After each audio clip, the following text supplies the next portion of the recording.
this guidance segment from the 2MK team.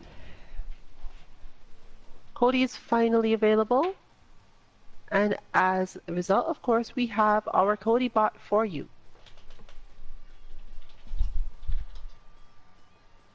Now we're going to be covering a lot in this stream, a little bit more than usual.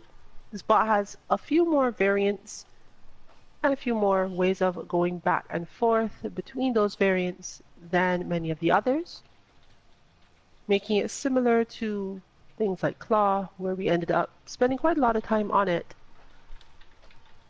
But beyond just the variants of the character, we also need to explain why they need to exist and how best to use it for yourself. Possibly even some tips on how to change it quickly if you know how to do certain things. We have discovered, for example, new techniques for getting our first frame inputs working. And those will be up on our site as well, 2-mk.org, but obviously we should try to cover them in at least one stream. And this will be the first where we meaningfully do that. So, we're going to go directly into it with Karine versus Cody. And since I have specific things to talk about relative to the character and the way the bot is meant to be used, I'm not going to actually cover the inputs at the beginning of the stream this time. I suggest checking the end of the stream and going back like maybe 20-30 minutes if you don't intend to watch the whole thing, if you're rewatching on YouTube or Twitch. For now, we're basically going to demonstrate and talk about the settings and goals directly, especially since we've already covered a lot of this in the prototype, and the prototype does not change very much, honestly.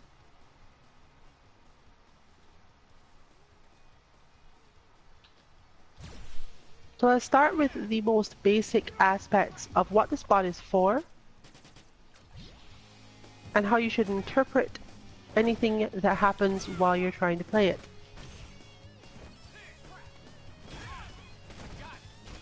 The main thing we knew about this character from fairly early on was that he was going to have a strong V-skill. In this case, an invincible 3-frame V-skill. Fortunately, this move is really punishable.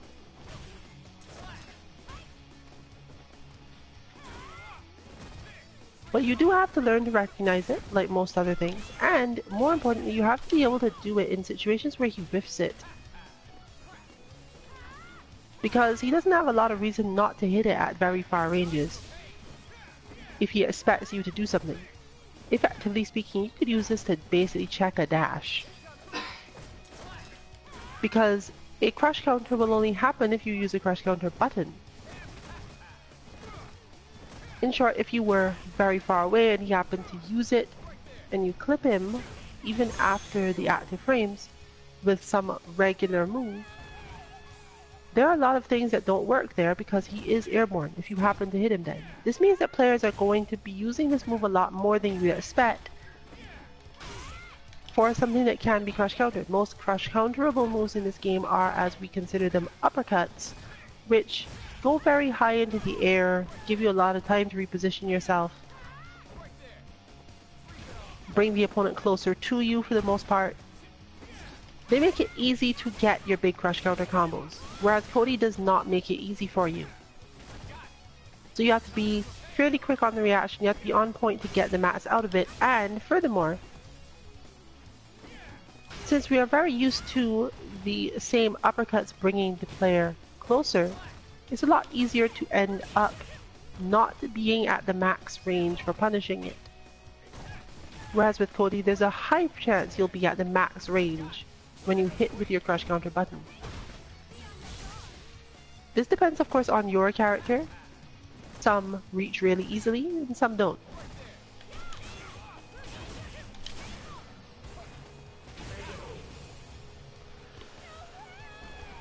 But obviously you must work on recognition of the move itself.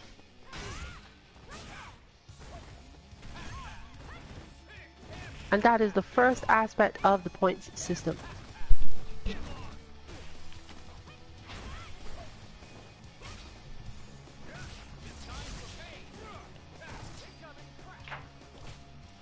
In order to get the point, as with most of our bots, you are supposed to use as many of your resources as you can to get the maximum damage you can. But it's always important to train against that type of bot by using your own meters set to normal. This allows you to need to build up your meter watching and meter awareness of your own character as well. And if you only give yourself points for effectively things that end with the use of 1 meter, if not 2, then it will cause you to improve in those aspects of the game as well over time.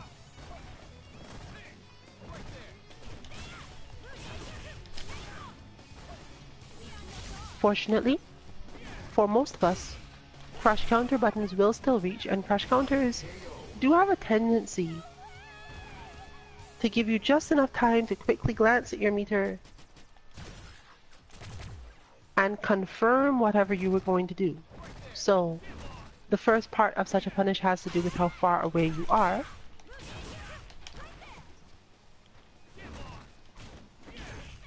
And you know the next move that will come out of that usually.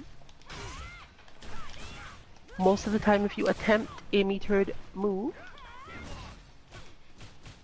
you'll need it and know that you needed it, so the problem doesn't come up in that case. But there are some characters for whom you take a different route through the combo altogether, based on how much meter you had at the moment of the crush counter, making it a relatively difficult confirm compared to most crush counter confirming.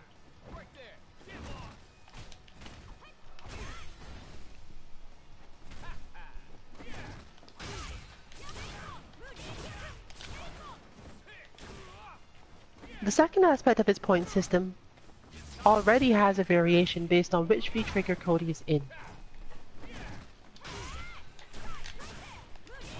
And to some extent it's also affected by which inputs Cody uses.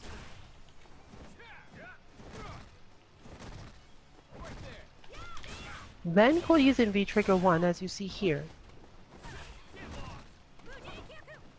the aim is to tech his throw. Later, when we switch him to VT2 to demonstrate that, it will be to punish his overhead attack. His overhead is -7 or is definitely more than -5, as most are, 6 and up. With the pipe, it's definitely -7. I think it might be all the time.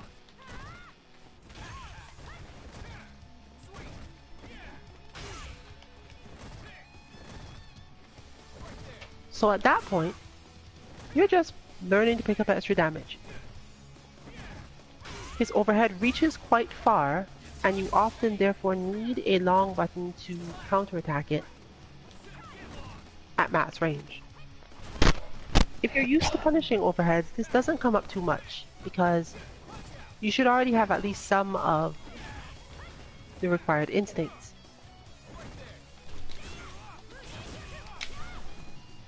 But Cody's ability to hit from that far out means you will have to deal with quickly reacting with a low if you have shorter standing buttons, or you may need to pay attention to the range in the sense that you needed to punish differently, once again, based on how far away he hit you from. There are a few characters whose better combos for this sort of thing don't get finished. The first hit will hit, sometimes the second hit will also hit, but you might have some trouble completely finishing the combo compared to a normal close-up position, such as being hit with this guidance or ruffian kick in his case. The point system does not, in fact, give you any points for punishing any form of ruffian kick, though there are certain levels where we're considering, and we will put it in the CodyBot page, to have it so that you give Cody points when you fail to do so, because of part of the purpose, which I will flesh out explanation for later.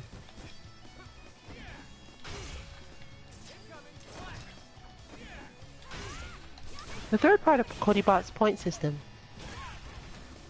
is something that not every character can do easily, but we considered it important enough to give people a way to practice and work on seriously under stress. To finally have a bot that has the purpose of you doing this. Fortunately, most characters have a way, and if they don't have a way to actually make it work, the same attempt as to how to do it works out. You will see it demonstrated on stream here when Cody does his Zonk Knuckle, the regular non-EX version. Our Karin going into a light kick and then a throw. This is itself the point system. You are aiming to tick throw that move. Why tick throw specifically? It is because that move is -2, and most of the time when you have a -2 move,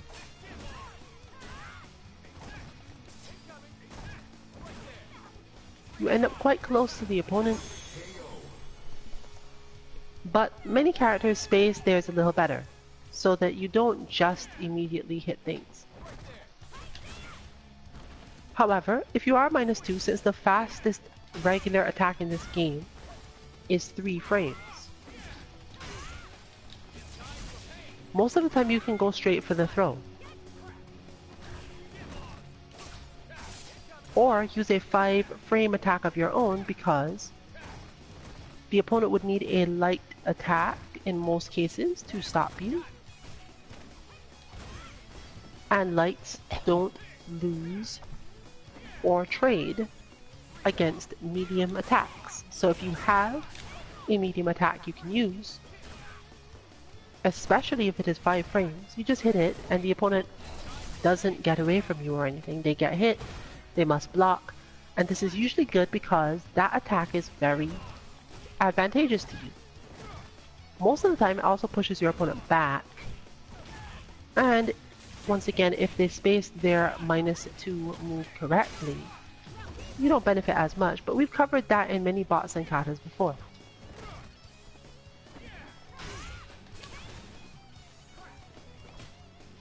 In this case, however, we have a Cody who uses that Zonk Knuckle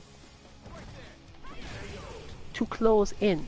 And if you happen to move and land correctly, if you jumped, or do a quick approach and not get hit, it's much more likely that you'll be standing very close after that Zonk Knuckle is blocked.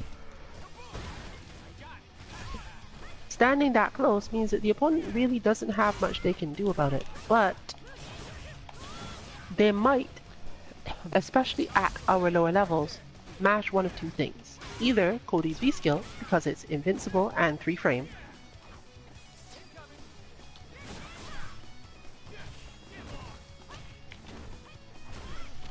or expecting you to attempt to counterattack and throw them, go for throw themselves, because the way it tends to work out is that if they don't input it too fast, they'll just throw tech. A good way around both of those things is to go for the so-called tech throw. That is the term used, you'll hear it a lot, and we will probably explain it in a little detail more in a moment, but to be clear, even though we say tech throw here, do not assume that every character can do it in this situation, or that you can do it at every range. Yes. Paying attention to the range is definitely one of the things. I can know, for instance, I cannot do it at about half of the ranges. But the reason the tech throw works in this situation is simply that it's -2, so you can't punish it, but your 4 and 3 frame moves, your lights, Please note not to try this with 5 frame lights. At minimum range, you'll be too advantaged for your opponent to try anything.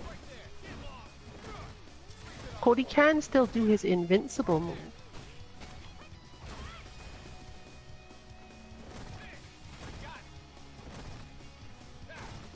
But the more you do that, in those sorts of situations, the better for you. And since that move doesn't exactly combo that well or have great knockdown, it still benefits you to defend yourself rather than standing there and assuming he won't hit it. Again, this differs by character. You can choose how you want to deal with Cody, but in this case, it's not really about Cody specifically. He's just really useful for doing it because of the differences in how his moves tend to hit while still being only -2.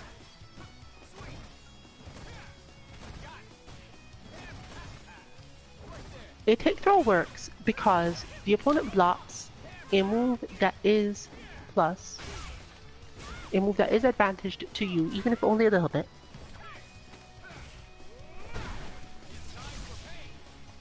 And you can then, depending on the pushback of that move and how close they were to begin with, either take one step forward and immediately throw them,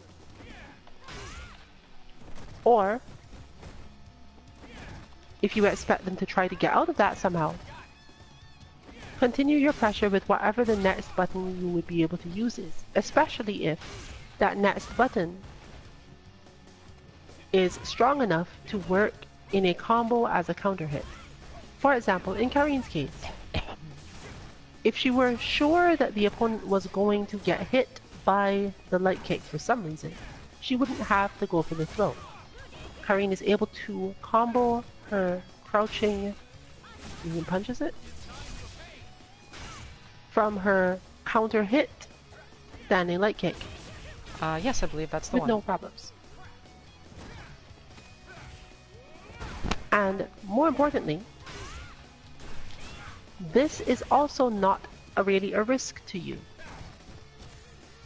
In fact, it is so little of a risk to you that in relatively high level mind game style play, or at least when people are generally aware of your character, once they see the first, unless they have some very specific methods of dealing with it, they will just block the second as well. Again, Cody players don't have to do this. They have a 3-frame invincible close range reversal. Not everyone does this. Some people will use their meter to get through, and Cody does not even need to do that. But he does have to take some risks. The point is though that if you did manage the counter hit and go into that move next, you get a full combo most of the time.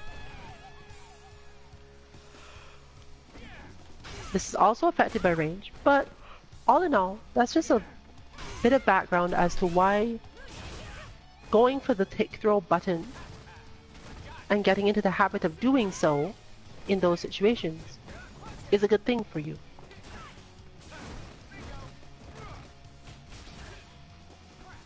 Your opponent can't easily dash out or anything, and in order to stop you, they have to generally make a hard read with an invincible move of their own.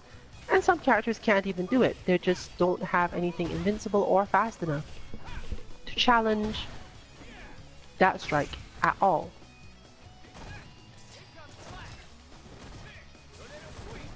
By that I mean that invincible moves are the only way out of it. It is technically so fast, given that they are -2 and you are using a 3 or 4 frame move,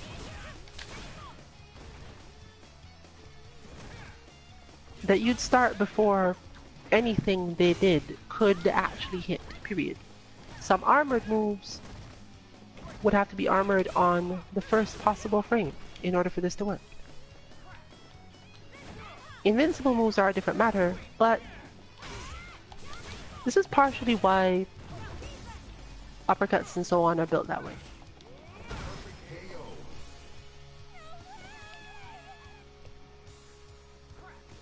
In general, one of your character's light buttons, and it's not necessarily clear which based on the frame data, mind you, will do this job. It helps if your character's walk speed is good. Sometimes they're compensated by having good range on their throw, no pushback on one of their 4-frame buttons, or just generally enough other options somewhere that the opponent has to worry about it regardless.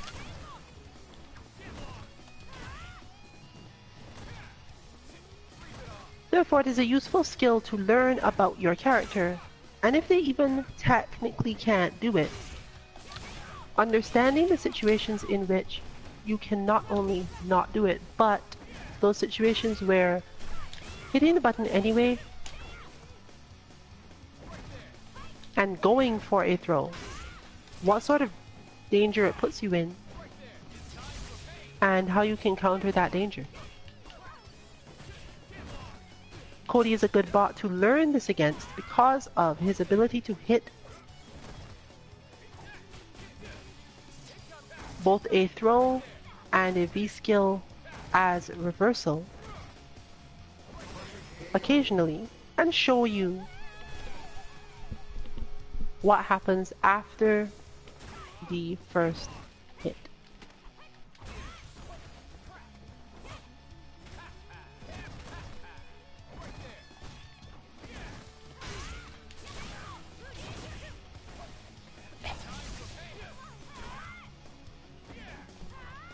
The fourth aspect of his point system is really simple, just anti-air when he jumps.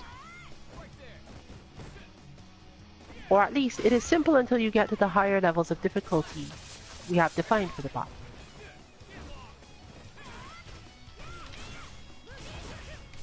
Anti-air practice is the sort of thing that we put in quite a few bots.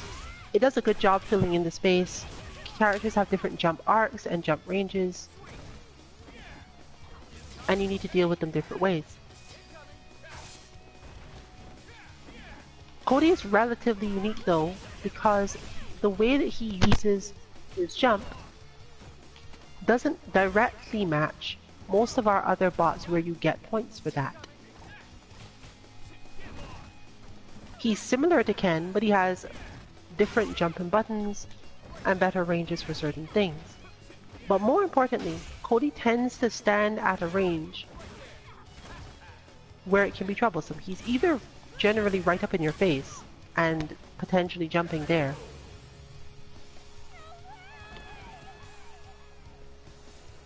or standing at a range where you can't really be sure you should be trying to play footsies because he has a lot of advantage from ruffian kicks and other things. So you're focused on the ground and he gets the jump.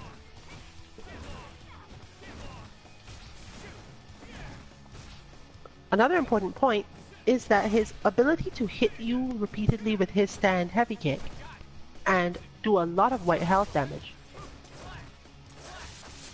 was obvious fairly early into looking at his design, which is why you see him do it so much in this bot. It's not necessarily because this move is particularly great to just mash. If you're too close, you're -4, your opponent can at least get the start of a very real combo against you, or just one really good fast special. They can also probably throw you, though you can tech it at least.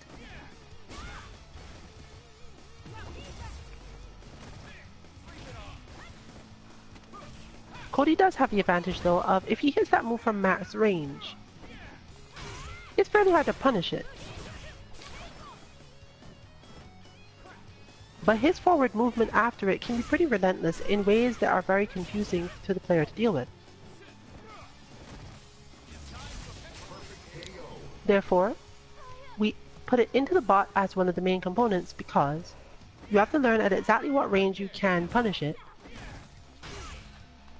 and at what ranges attempting to do so will make Cody's life easier, not yours.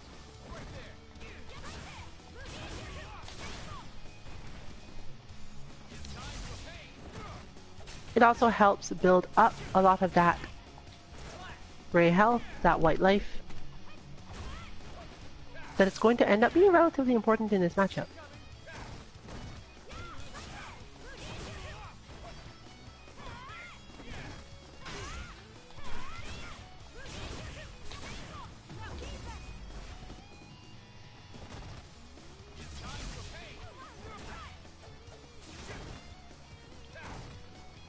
As for the other aspect of this, the VT2 versus VT1. Because of the way that this character uses moves, and which moves he has and what ranges, we needed the bot to be a little more flexible than usual, and put a lot of effort into making it as flexible as possible. But it can only go so far. Much like our Clawbot, the way you fight Cody with any given character is likely to change quite a lot.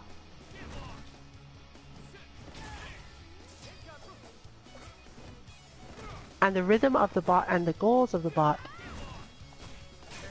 also change quite a lot, but Cody is a character that has a lot of options for at least approaching the situation, even if they're not all good ideas immediately.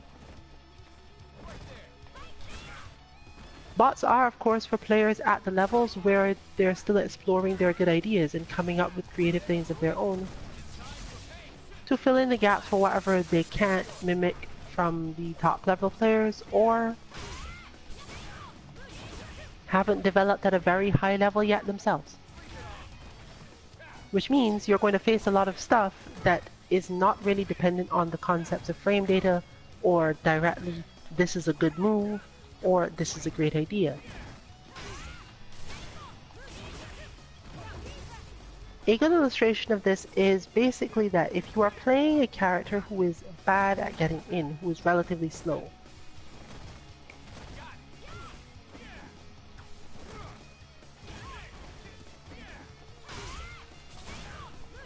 whose moves leave them unsafe if they try to use them for approaches, for example. Or who just don't have approach moves at all. We're talking Zangief Ryu here. Their game plan isn't necessarily one that they can change too heavily if you choose to play a particular way against them, but this is not true for Cody. He's a little easier to zone than most, but not terribly easy. Especially when he's in certain states.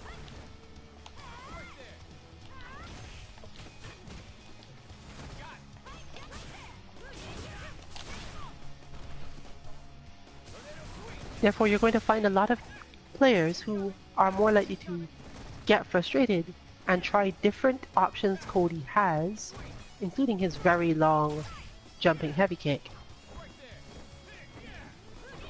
to get in, as well as using a lot of riskier options when very close, such as his V skill, and certain tricks with the knife.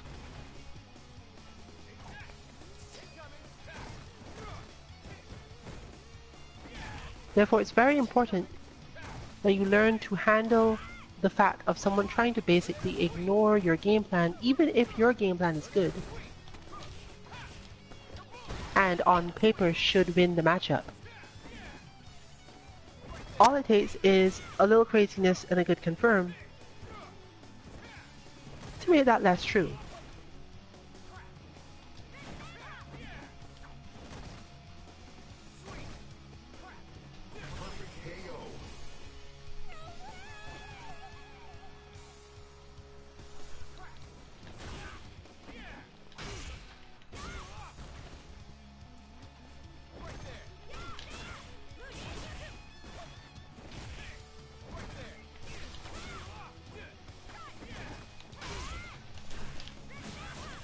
So I'm going to have our demo switch to Cammy in this case, and switch Cody to his V-Trigger too.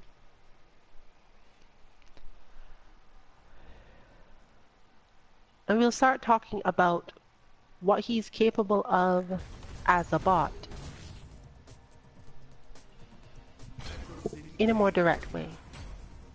Cody's meters should be set to normal. He doesn't need a meter of either kind. Okay, come on. In order to do his job. And the way that his mechanics were built in lead to some strange things and influence how the bot is shown.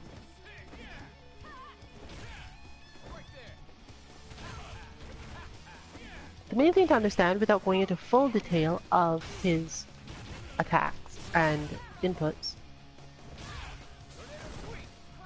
is that he has a lot of edge shifted quarter circle inputs.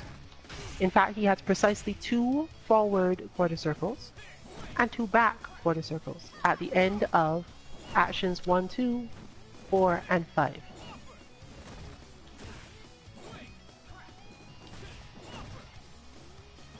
He requires this for the variants. There would be no way to get sufficient of his moves in without at least some of them. And we also needed to raise the potential for him to do more moves.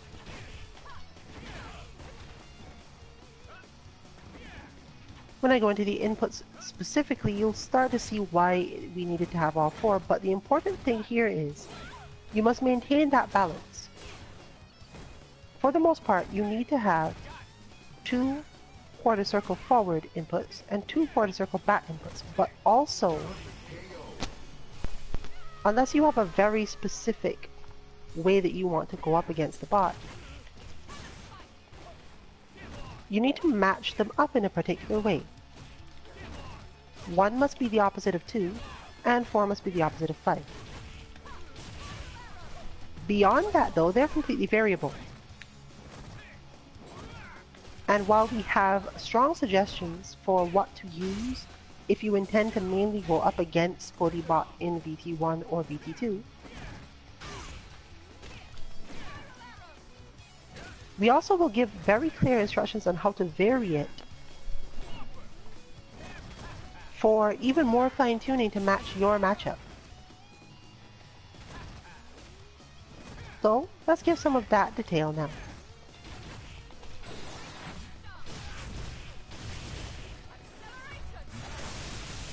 Again, this doesn't need to be remembered. These things I'm about to say, they will be on our page and referenceable at any time. But you can go through a bit of it to understand how you should input the bot based on your main character.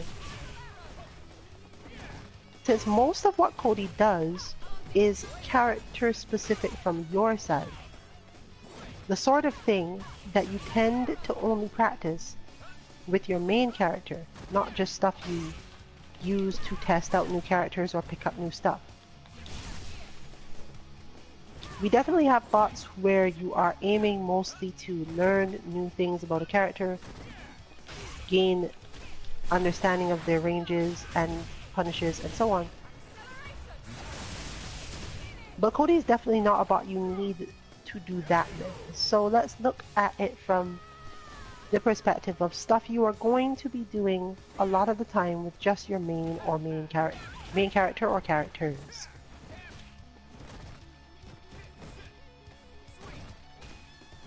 And mostly we'll do this more so by the type of character.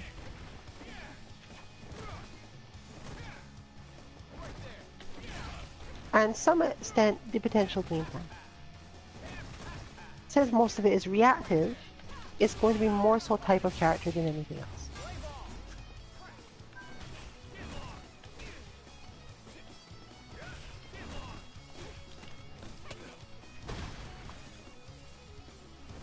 If your character benefits mainly from trying to keep Cody out, your opponents are likelier to pick his V-Trigger too.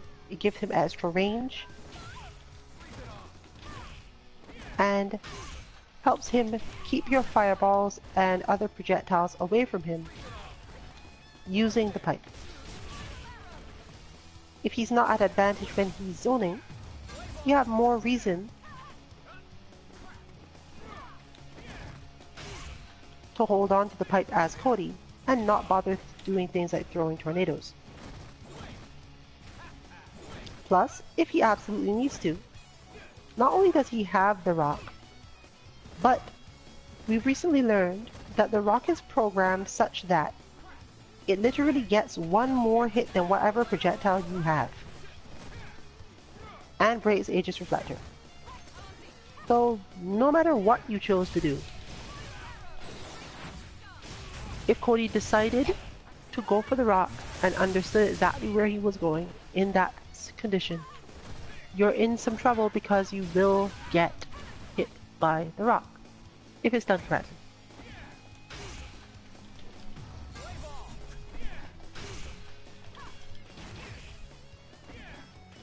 So our assumption is that if your character plays keep out for the most part,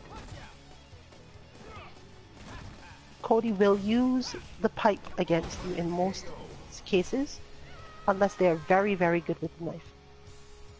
The knife uses up a lot of their V-trigger, and they probably want to spend the maximum amount of time in the match at advantage, especially if they've lost quite a bit of health, but that automatically means they have V-trigger. So you're looking at a Cody who is holding the pipe for a long period of time. And if you watch the bot, you'll note that until he hits a heavy, which often isn't even that necessary, he doesn't lose the pipe itself. When his V-trigger runs out, he loses the ability to do certain things. He cannot throw up the rock, and he cannot use the base swing. While his V-trigger bar is active, he can continue to use his swing and heavy attacks without losing the pipe. But we're talking at the point where you're trying to recognize this. In order to recognize can Cody still do pipe related moves, you have to be constantly watching his V-trigger bar yourself. So in order to simulate this, even though it doesn't do that much, we made sure not to give Cody many heavy buttons in this bot. He didn't really need them anyway. Resulting in him holding onto the pipe for a really long time.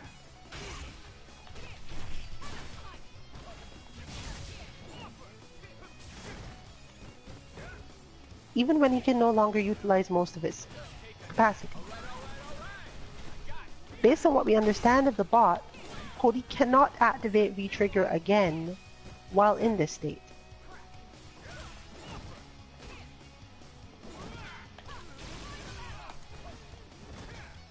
This is meaningful very slightly to the sort of person who is good at keeping Cody away, because he actually has no other way to get rid of it. If you can keep him fairly far out and prevent him from being able to hit you at all, he can't just toss the pipe away, but he also, therefore, can't use his tornadoes.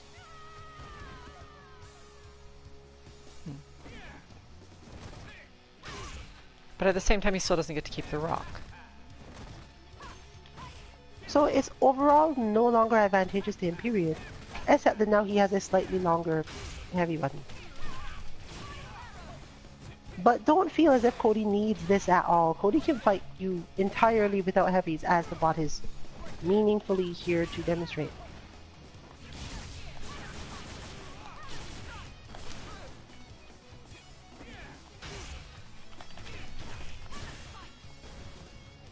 But in general, Cody spends longer in the state when he has the pipe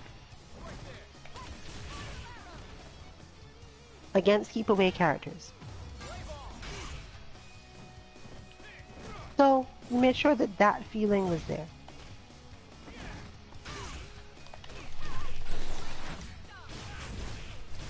His rhythm changes in our bot in that situation. And therefore we decided to make it about dealing with the overhead, which he ends up doing more. For some reason. And less to do with things like his throw. But again, the bot will do all of these things.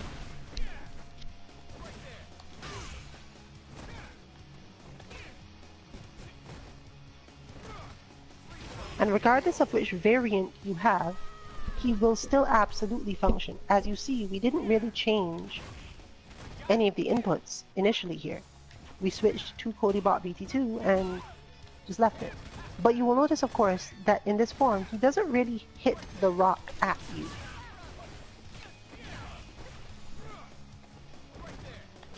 However, making the bot able to do that is not actually difficult. We've tested and have versions where the throwing the rock and having it hit the rock at you in various heights, usually just one mostly though, is absolutely possible. And it doesn't really lose the effectiveness of the knife version either. But it does change slightly how effective it is in particular ways.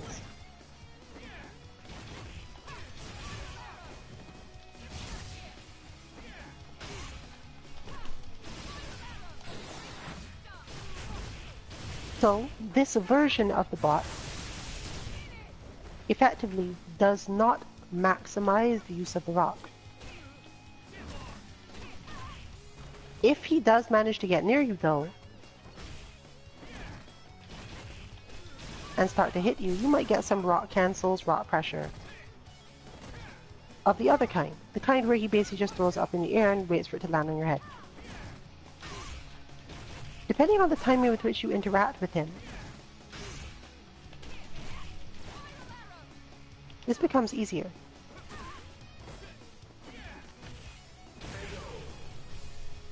But just for the basic demo of, let me keep this character away from me, we'll switch to Ibuki. Because Cammy was meant to demonstrate what happens when Cody needs the reach of the pipe, but doesn't have to deal with a bunch of fireballs. At that point, you could use the knife equally well in a lot of cases. Not a lot of characters are easy enough to whiff punish with their long buttons that you wouldn't just be able to use the knife in the same situation.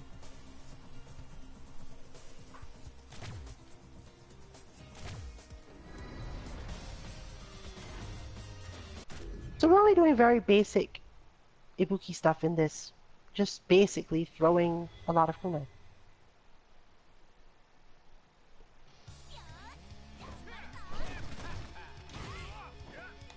And not necessarily standing too far away, but more so from the perspective of just at the spot where Ibuki knows that if she does hit with the kunai, she can probably make a command dash mix-up, or maybe combo into a thing or two, which are definitely things that Kanzaki Dynasty knows how to do spacing-wise without actually having to like go deep in her mind and pull out her long shelved Ibuki practice.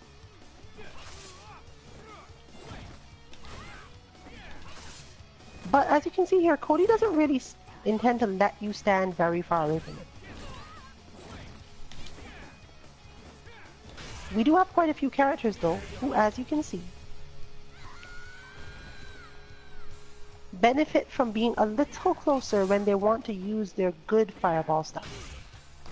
V-cancelled fireballs, run-cancelled fireballs for Ken. There's always that space where you're just out of the range of any normals, but you landing in the fireball leads into quite a lot of good stuff. At that range, the pipe benefits Cody more, because he's at exact max range for both his heavy kick, which would usually get hit by the projectile, and the pipe swing. However, the pipe swing, at the right moment, will reflect the projectile.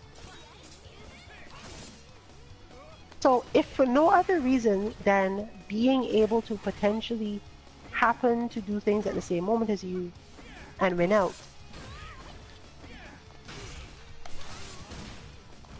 the player may use this B trigger. So you should expect this, not necessarily if you're playing like Dhalsim, but Akuma, to some extent, Ken, maybe Ibuki, even though that she tends to get dealt with either way. Nash to some extent because of the long startup of his sonic booms. Chun-Li because of the position she stands in, and so on. Ed faces similar problems. You've just got a lot of situations where, in order to get a lot out of their fireball, the player wants to stand at a specific spot, just outside Normal's range. And the pipe extends Cody's range to the point where he can now do this and not worry about things. And the lack of projectile invincibility on his Zonk Knuckle in this game means you're a lot more likely to see people trying to do that and not necessarily feeling as if they have an immediate solution to your projectiles from that range.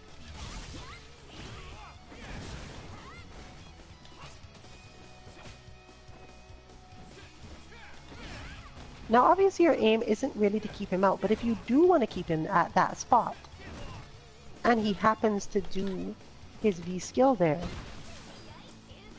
you can get whiff punished fairly easily, but if he does it too prematurely, longer standing crush counter buttons can do quite a lot for you on reaction.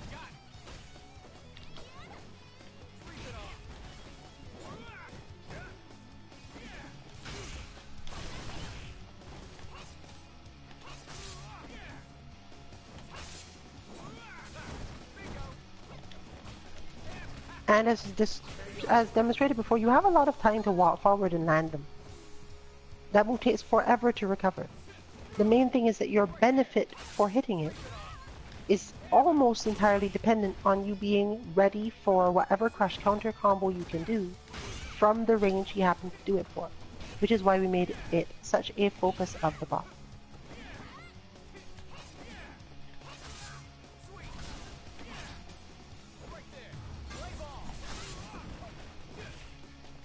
In fact, at the higher difficulty levels, the entire point is to make it harder on yourself by standing at that range where he can't hit you with his V-skill.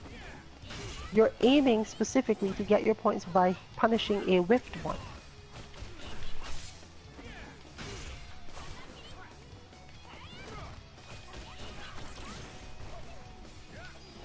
And learning all of the nuance of spacing that comes out of that.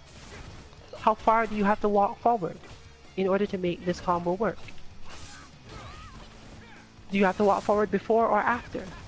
Do you have special ways of extending the combo that you don't normally have to use? With either meter or advancing, or just using different moves altogether.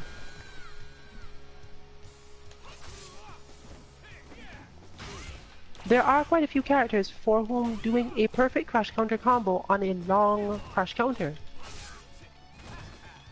is something you basically have to study. It is a long, difficult thing to do.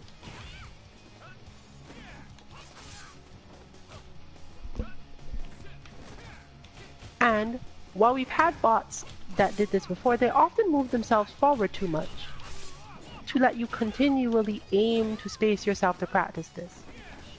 Cody is the second only that does not do this. Ed to some extent does not do this, but even with Ed, he does move forward when he does it, and he moves forward a lot more overall. You don't spend a lot of time playing pure neutral with Ed. Cody gives you a lot more time to play pure neutral, especially when he's using the pipe.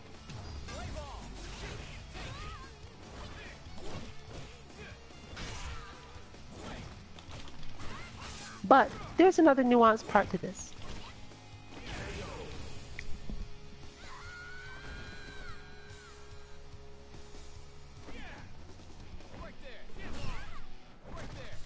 The way this bot is set up,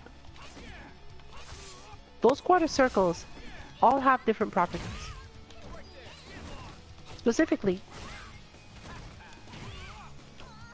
the ones in actions 1 and 4, note that the quarter circle part may change, but what I'm about to say should not. For this bot, actions 1 and 4 involve holding a punch button at the end of the input. If you hold the punch button and hit B skill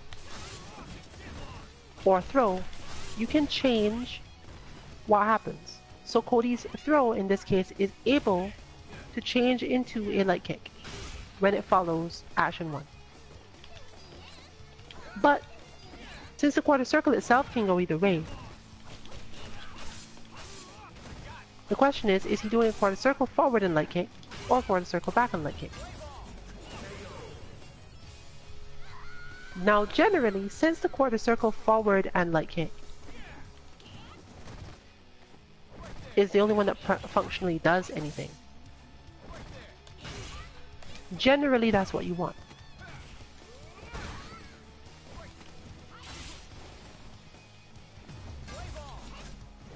So our suggestion is to use mainly the VT1 Cody action 1 with the quarter circle forward.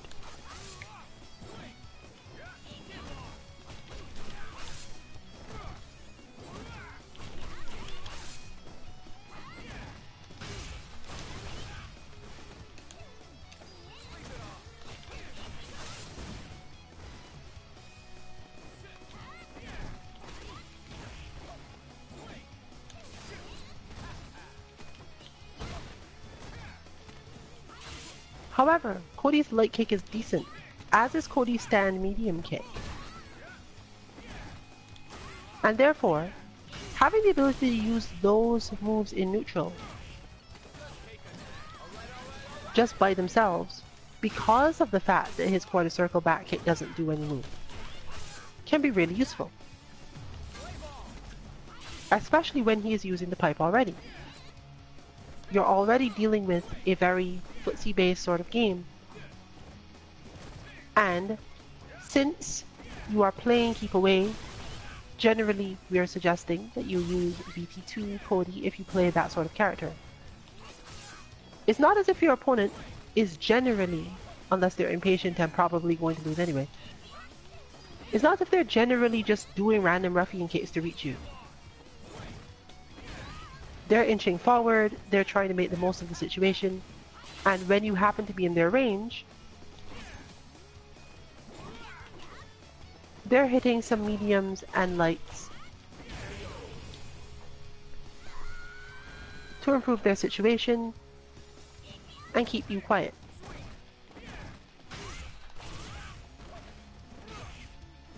Therefore, again, I will go into detail at the end when we are discussing the very precise inputs, but this is the reason why you might want to use one variation or the other. You hold a light punch at the end of action 1. If you want Cody to do standing kicks, that quarter circle goes backwards. And if you want him to do more light ruffian kick, you want it to go forward.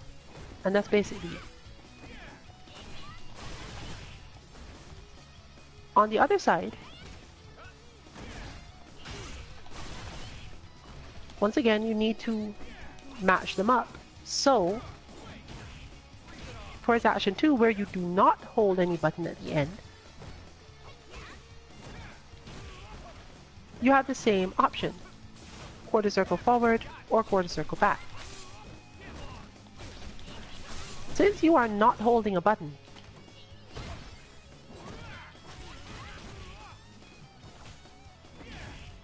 the quarter circle forward does not tend to lead to as much movement or ruffian kicks because of some of his other inputs, starting mostly with his V skill and throw.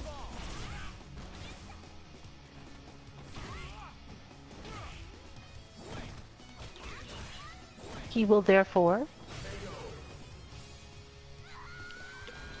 do the stand in place V skill instead, which would seem as if it makes it easier to do a lot more stuff in terms of punishing that V skill. but that input contains his use of his V trigger, which means that he'll actually by himself lower the amount of times he actually does that.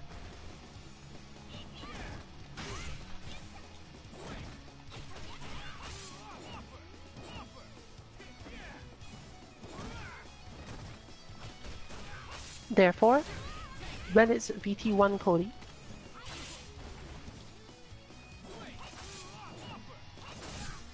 we put the quarter circle back on that side.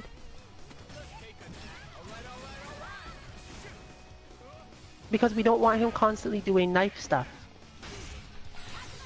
So by preventing him from being able to do it as often.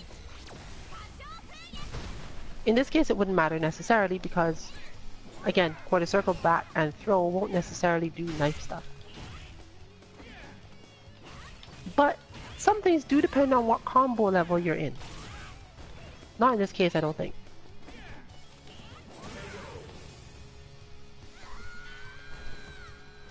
Overall though, it's there to prevent certain things from coming out in standard situations.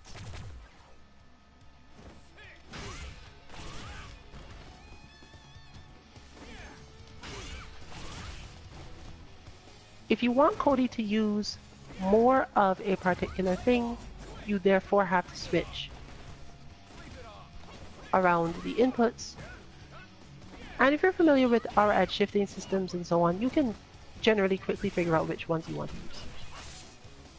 If you don't know, our suggestion is that for actions 1 and 2 you just use the VT1 inputs because VT2 Cody works fine with them.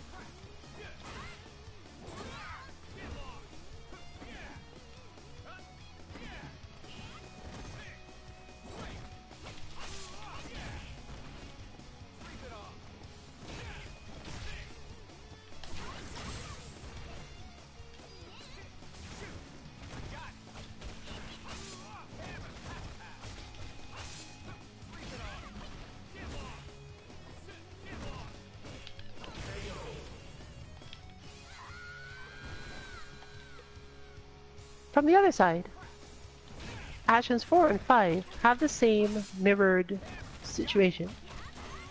And they have the same holding a button at the end of one and not the other situation. Or rather, that the button you hold doesn't affect as many things. You do hold buttons at the end of both of these. These also affect Cody's movement and options a lot more. And may be much more important to you, which is unfortunate because these are also the slightly harder to record ones, so they're harder to switch when you want to switch them. But, due to our new understanding of a particular aspect of the first frame input system, at least for particular directions,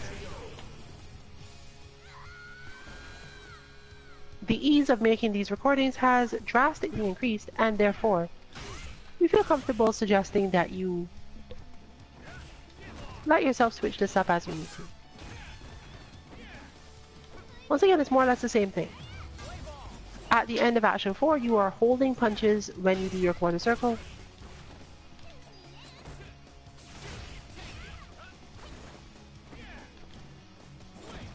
And therefore, if you do a forward one, you're going to get more ruffian kicks. And if you do a backward one, you're going to get more standing kicks. However, we don't want VT2 Cody to basically never do ruffians.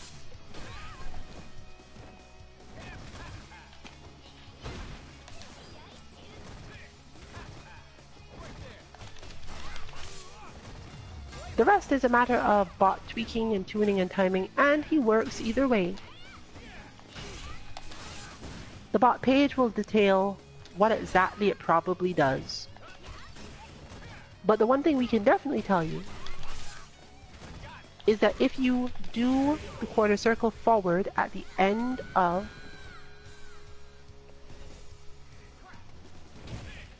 action 4,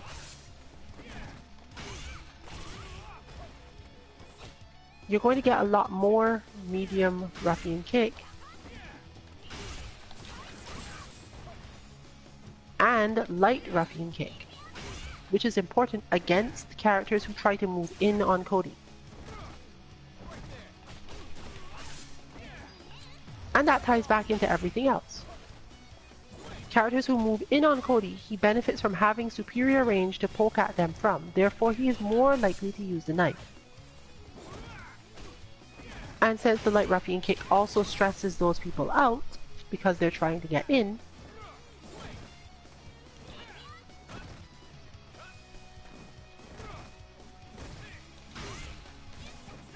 it's better for us to do it that way.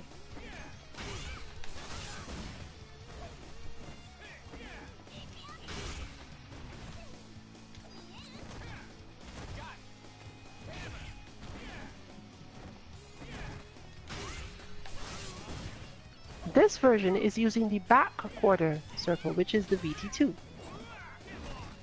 What you're seeing on screen is the bot with the VT2 option input, where there is a quarter circle back there.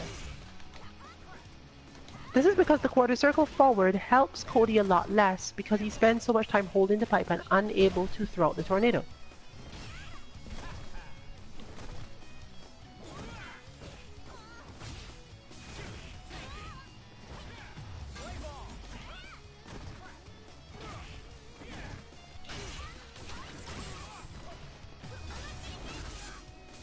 But of course, as you'll note, he still obviously has the ability to use ruffian kicks. And if anything, is just more likely to use the EX one.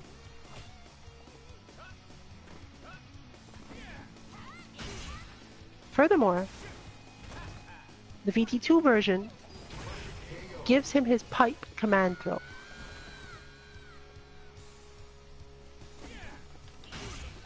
As well as certain cancels from certain hits into the rock. But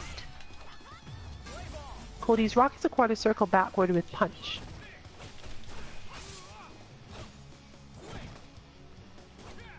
And the result is here that if we did this in VT2, if we did this for another input, he would not be holding punches. That would mean that he'd be doing a quarter circle back into quote-unquote pressing punches more often. And that means he'd just throw the rock all the time. We actually don't want that.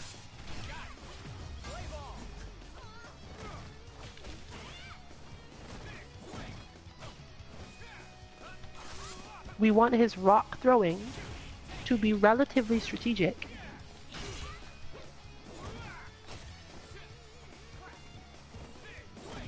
But you can absolutely switch it up.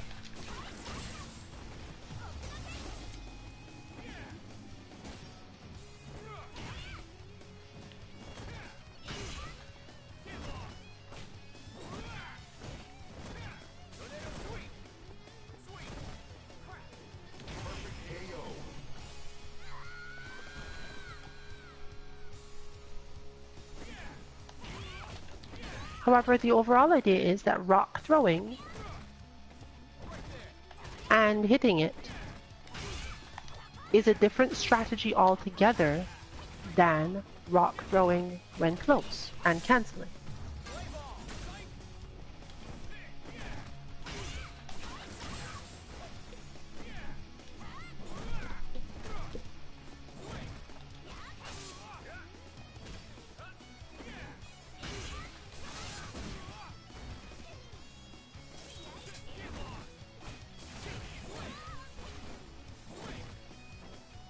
As you can see, he does have basically hit into rock cancels. He's just not using them particularly specifically well at the moment because we are, again, noting we're staying away from this character as a whole and making him have to come in pressure. But that means that if you do happen to get into a bad situation, he's more likely to use it and surprise you. We didn't want him just using it all the time so that you could get used to it.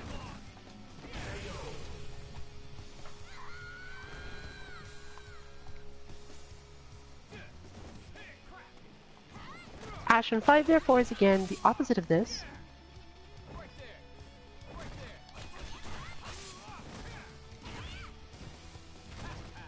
if you want mainly V-trigger 1, Cody, you do the quarter circle back here, because at this point you're not messing with the bot by making him throw the rock too much. He does hold a button at the end of this, but it's a heavy kick. It doesn't affect that much. He doesn't have anything that starts with any heavy kicks. None of his inputs start with heavy kicks, so it doesn't come up. And the heavy kick therefore doesn't interfere with anything else.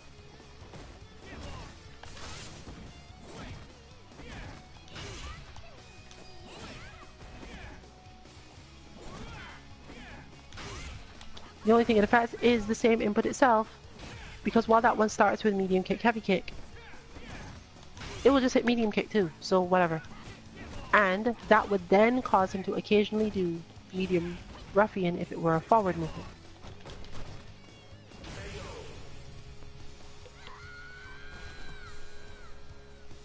Which we don't want. It also causes him to do heavy ruffian on negative edge setups and a bunch of other little things. But we don't generally want VT2 Cody moving closer to you for no reason.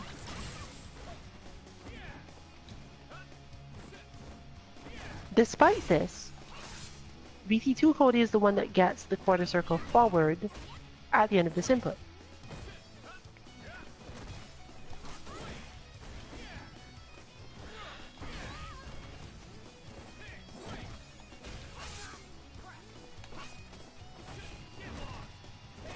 This is because this is another input where we are able to hide some stuff. You have some dashes into the swing of the pipe and so on. And the dash has a decent chance of hiding some of the stuff that goes on.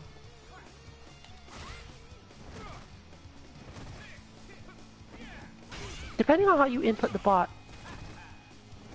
what follows the dash can change, rhythm-wise and normally. You may poke at this a little bit, see what's best for you. It mostly has to do with your speed. The faster you are, the more variations of stuff you'll get after his dashes. This version is not too fast, and therefore will tend to do either his V-trigger activation or V-trigger swing when dashing up. However, if you're interacting with Cody enough, he may throw you or go for command throw, and we didn't want him going for command throw after dash a lot. So once again, a lot of the choices for VT2 Cody are meant to prevent him from doing too much of a particular move rather than enabling one. He already has all his moves, and that is why it will work more or less fine if you still use the VT1 input style and happen to switch to VT2. He'll just do a bit more crazy things. Those things don't give you points, but we wouldn't want you to get the idea that Cody should play that way, or you'd have to get used to him doing that a lot in his V-trigger 2. It's just that you're using the V-trigger 1 inputs, and therefore Cody's being a little crazier. A little knife happy, despite the fact that he's currently using a pipe.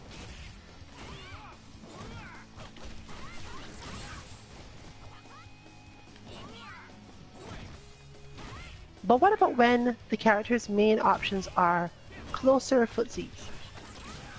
Because neither Karine nor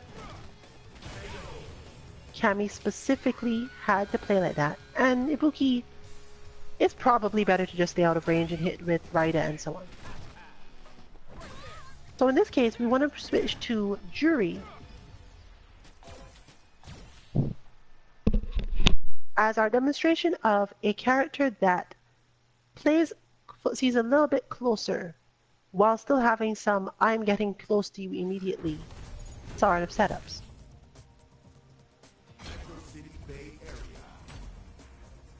In fact, when spaced correctly, Juri spends a lot of time doing that whole I'm close to you immediately thing.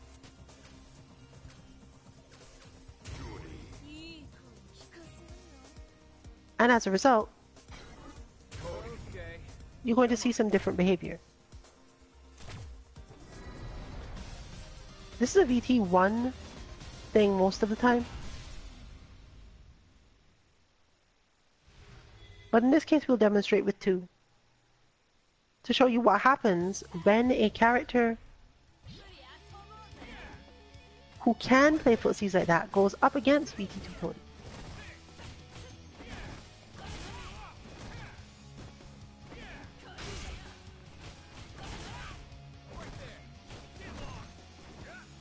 While Juri does not really outrange Cody per se,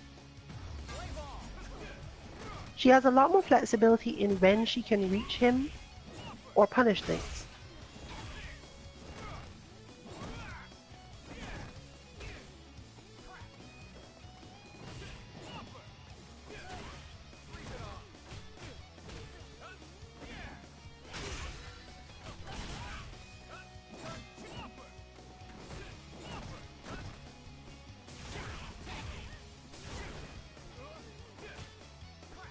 And as you can see, as a result, you have a lot more moments where Cody is interacting with Juri, physically at closer range. She's not really trying to stay out. She's waiting for him to make a misstep and get closer than he should so that she can do her thing.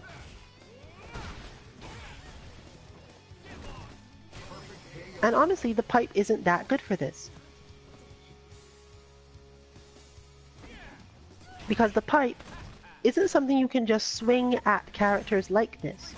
Even if you don't get whiff punished or punished at all, getting into the correct position for it is really hard. Especially since they have like invincible moves and misleading spacing, stances, normals, things that make you think you are closer than you are.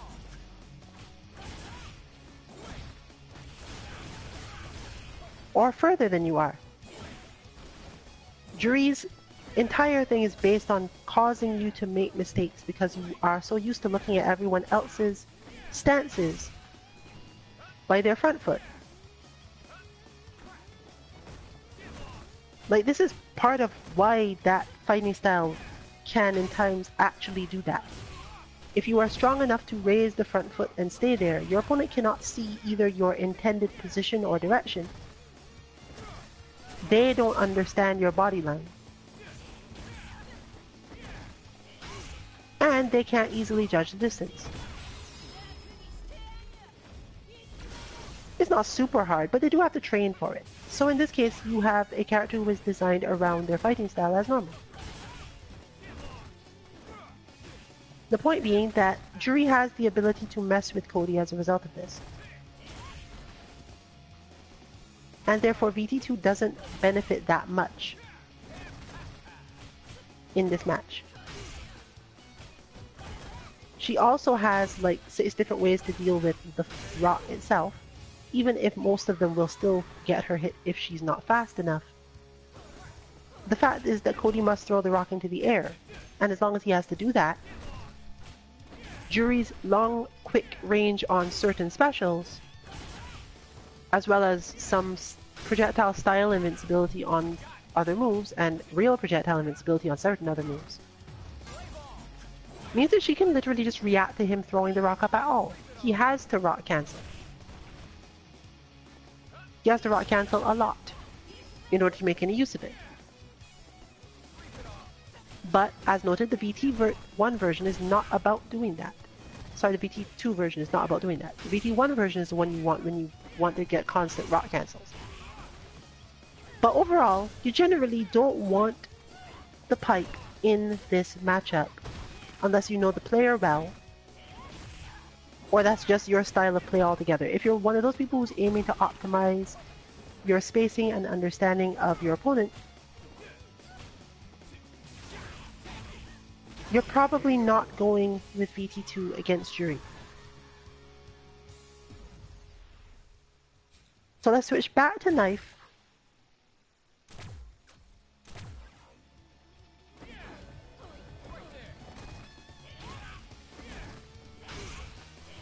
And from there,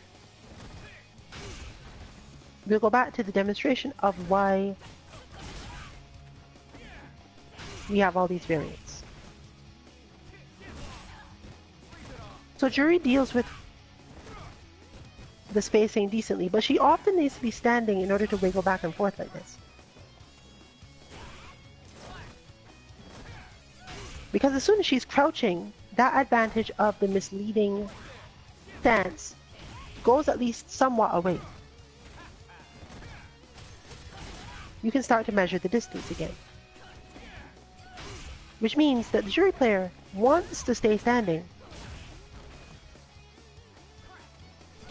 but can't afford to do so unless they can focus on reacting to ruffian kicks.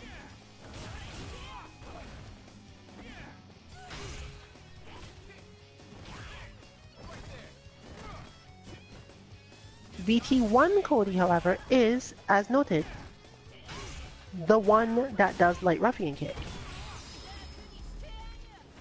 And you can make him do more or less of this based on various things. Again, it's relatively related to rhythm. Because he doesn't do certain things from certain actions, his rhythm changes. And he's more likely to use the light ruffian effectively. He's also more likely to jump. And more likely to dash. And all of these things are probably going to result with decent consistency regardless of whether or not you actually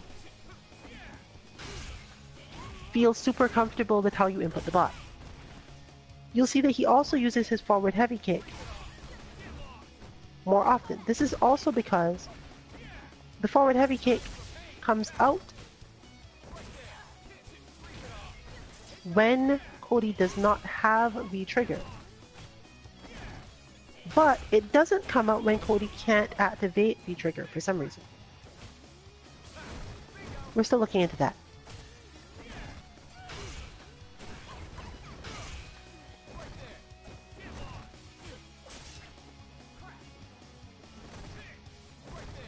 But since, unlike the pipe, Cody can ditch the knife, it basically means that even if you manage to stay out of his range so that he can't hit you with the knife to make it go away at the end of the V-trigger, he can just throw it at you.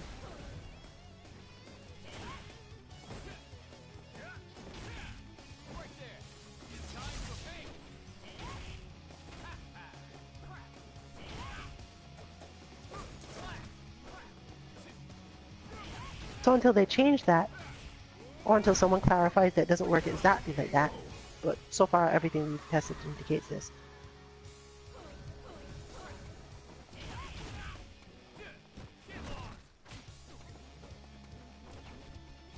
You have a character who is now much more likely to be out of V-trigger altogether and able to activate it again as soon as you've built back up his bar.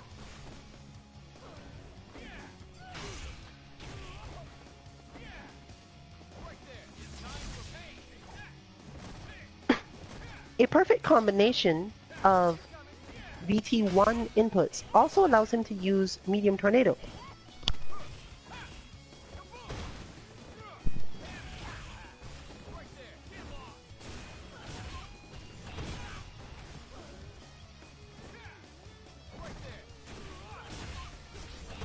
Which of course helps enhance the VT1 game.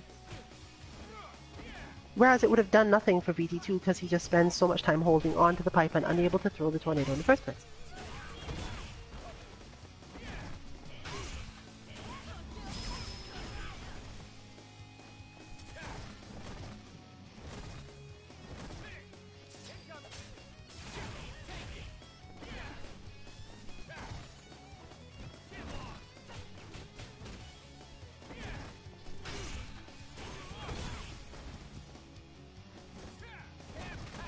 Furthermore, when properly spaced in VT1, if he still has the meter and therefore won't lose the knife on the first hit,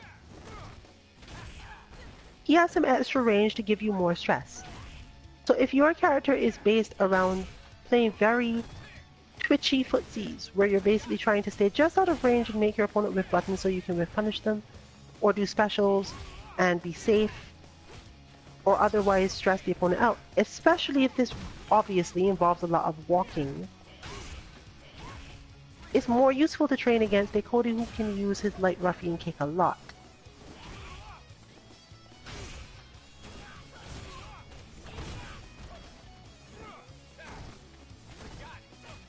Therefore, we gave the bot this so that you would feel pressured in how you do your playstyle. You have to be constantly ready to block effectively an incoming low.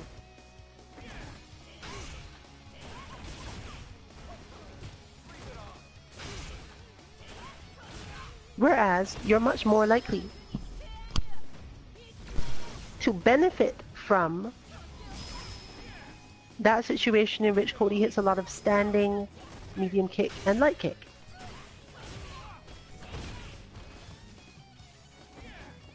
Which is what we intended with the VT2 inputs.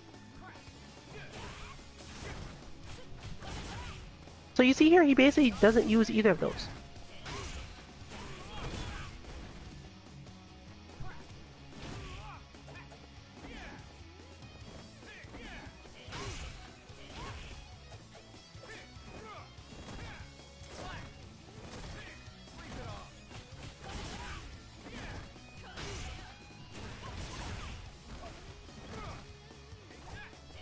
So there's a specific way that you go about getting the medium kick, a specific way you go about getting the light kick.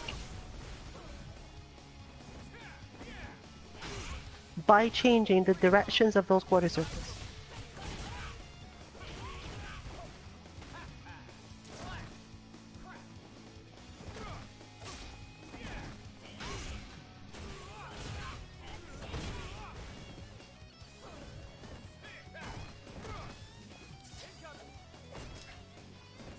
You also, as noted, change which ruffians you get.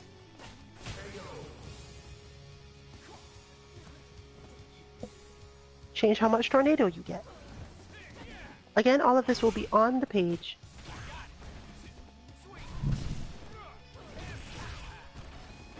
So you shouldn't really worry too much about it right now. But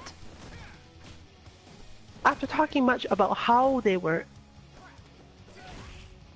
let's start going into the specifics of the inputs as we go toward the end of the stream.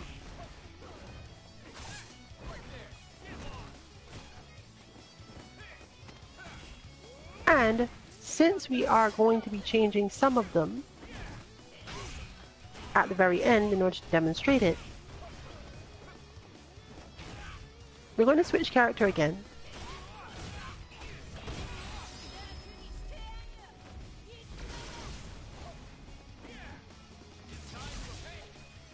Since, as indicated here, this version is the one intended to fight Juri.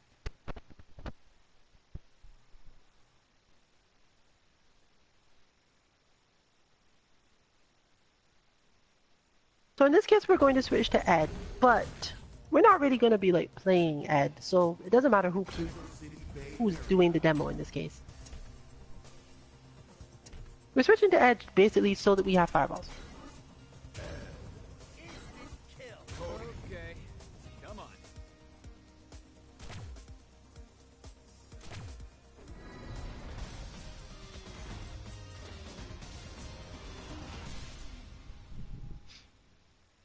But again, assume that we're not really showing off anything relative to this.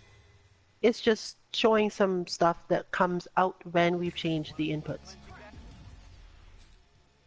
But of course, since we're not changing them first, let's go. We're going to take a very specific look at them and how to tell if you've done them right. So we're looking just at action 1 first of all.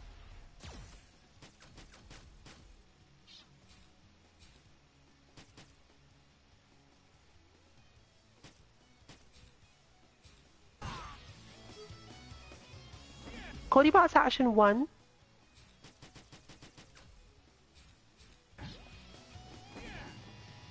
is the tap of his V skill, followed by a quick mash of his triple punches. Sorry, a triple mash of his light punch.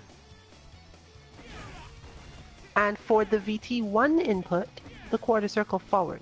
The difficulty in this input is that you actually are going to hold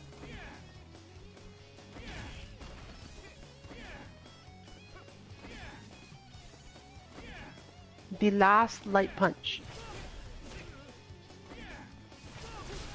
And this is what I mentioned before. This is in order to make the transition into the throw in a later action become a light kick instead. This is not that hard to do and is not necessarily lenient, but because it's so few inputs overall, you should probably be able to manage it. When he's doing this into itself, it's not actually likely that he'll manage to do the jabs as a full combo. And that's expected. You don't actually want him to. If the last one happens to be like a down light punch, this is also okay. It can have a couple of weird effects and you probably want to avoid it. But if it's difficult for you to make the recording without the third light punch ending up with your down input, that's perfectly fine, because the target combo, once Cody is in the target combo, it no longer cares. And the only thing you'd be getting is the ability to go from this into itself and get the combo a little bit more often, because if the first hit hits is the crouch light punch, different things happen. It's probably not that worth it. Don't stress yourself out over that. And since I've already explained in detail earlier in the stream why this input is this way, the only thing you need to remember about it is that it starts with this, and there really are very few directions involved. Action 2 is also relatively easy. Note that for both Action 1 and Action 2, there is one additional thing. Because of the way that Zonk Knuckle works, it is possible that if you hit that button for an extremely short period of time, it will count as a release of the Zonk input from a certain other action. And we don't really want that, so you have to hold it a little bit longer. In fact, you normally are trying to hold it until you've pressed at least one of the light punches in the first input. In this one, you don't really care. This is partially where his Zonk is supposed to come from, so it's okay.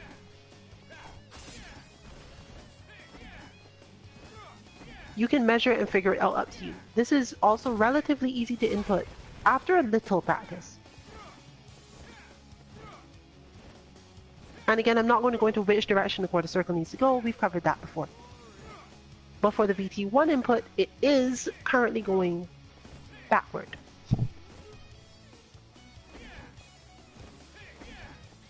So, a standing V skill followed by an immediate standing V trigger. Crouching V trigger, doesn't specifically matter which direction the crouch is. If straight down is easier because of the fact that you are ending in a quarter circle, do that. And then end with said quarter circle and end the recording. We're edge shifting again. As you can see, when Cody is doing this, he's either going to try to activate or use his V-trigger, or hit a bunch of kicks, because he doesn't have V-trigger yet. So this helps us work in extra heavy kicks without it actually becoming a problem in the bot. We didn't have to go through all that effort to hide a lot of things. It also makes him more likely to throw the knife, but not if he's in the middle of other moves, so you're probably alright.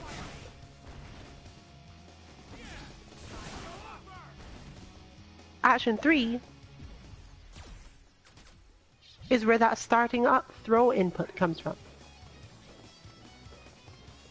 You don't have to hold this throw input either.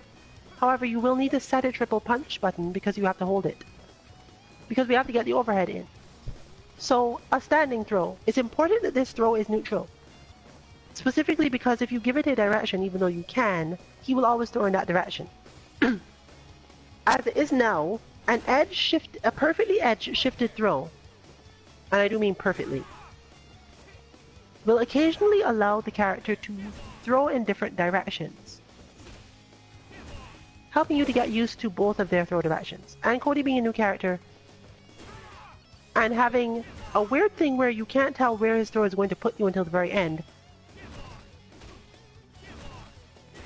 It's important that he can do this.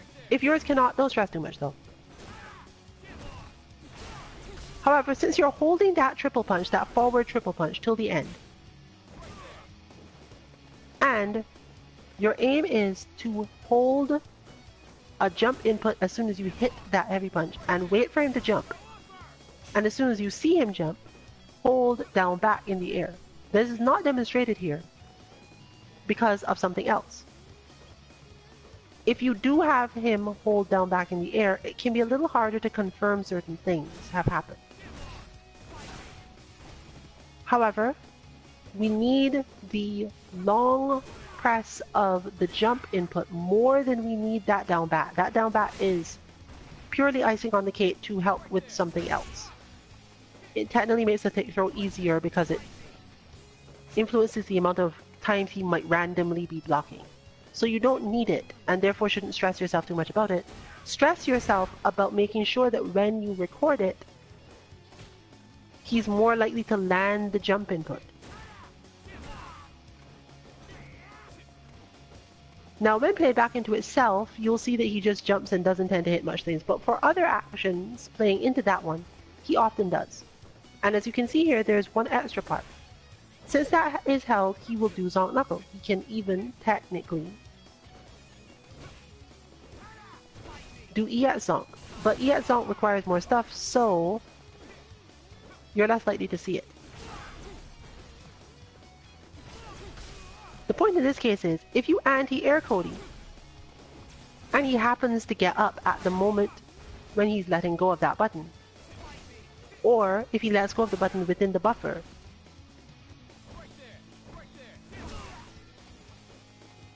he will often recover or wake up with the Zonk Knuckle.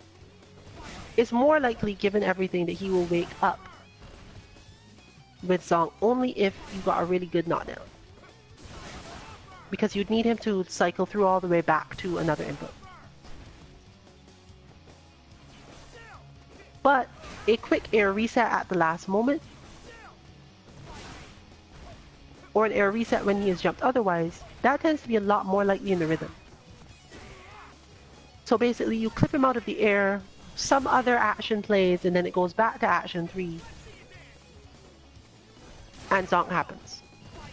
In short, it's much more likely that he's going to Zonk Knuckle if you start anti-airing him a lot.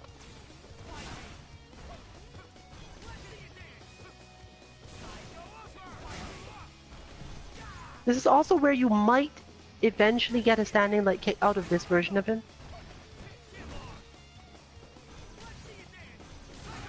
Because he might do something that involves him landing like this, and there's no quarter circle in this input, so there's a chance that he'll just hit the light kick. But he usually immediately goes into Zonk, especially if you timed it well. Like that. So,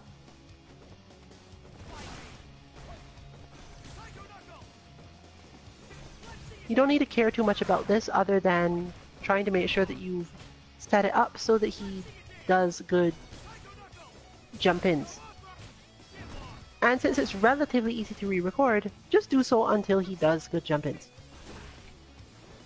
But you can absolutely use the bot without it, because this is really just raising the threat level of it. And if you are anti-airing properly,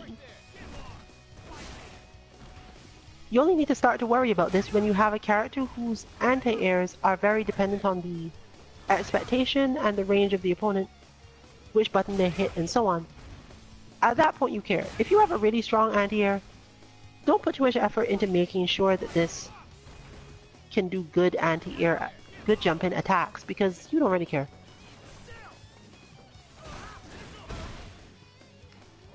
Action 4.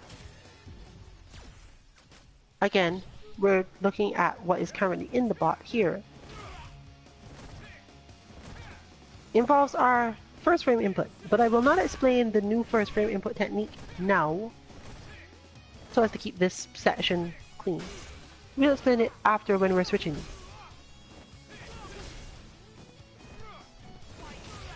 Now this one, in this particular bot, is not using the VT1 input.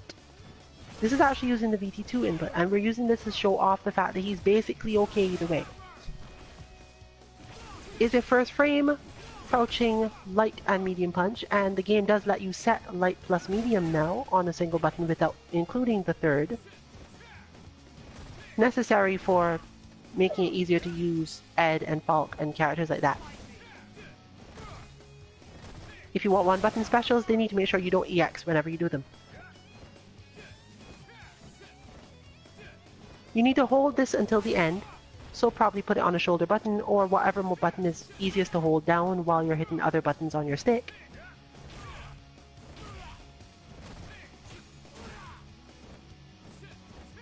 And then just release, hit a stand heavy kick. This stand heavy kick can be hidden, but it doesn't need to be. Just try to make it fast. Fast is good enough. And then quickly do your quarter circle.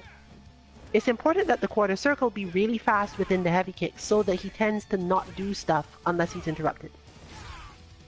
So as you can see here, he'll flow through this. In this particular version, the medium punch is not held, because we're demonstrating again what happens when you don't hold it.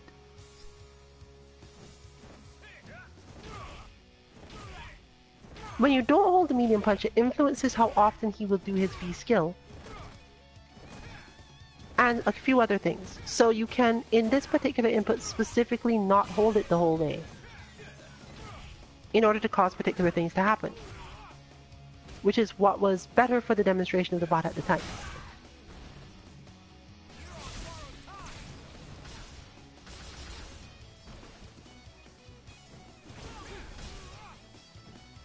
Because otherwise he does a lot of medium ruffian kicks at particular timings. Or just nothing.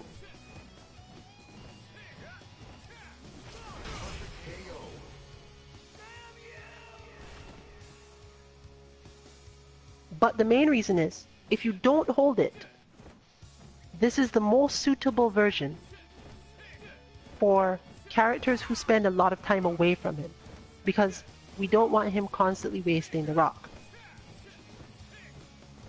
Ed, however, is going to be our demo for what happens when you have the fireball, but probably don't want to stay away from Cody all the time. So we're going to fix that input in a little bit to demonstrate it clearly. But not right away, because we're going into Action 5.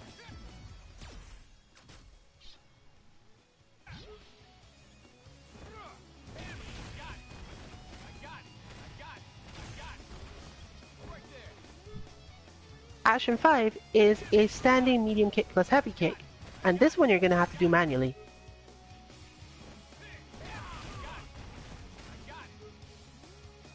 Followed by a dash, a hidden dash.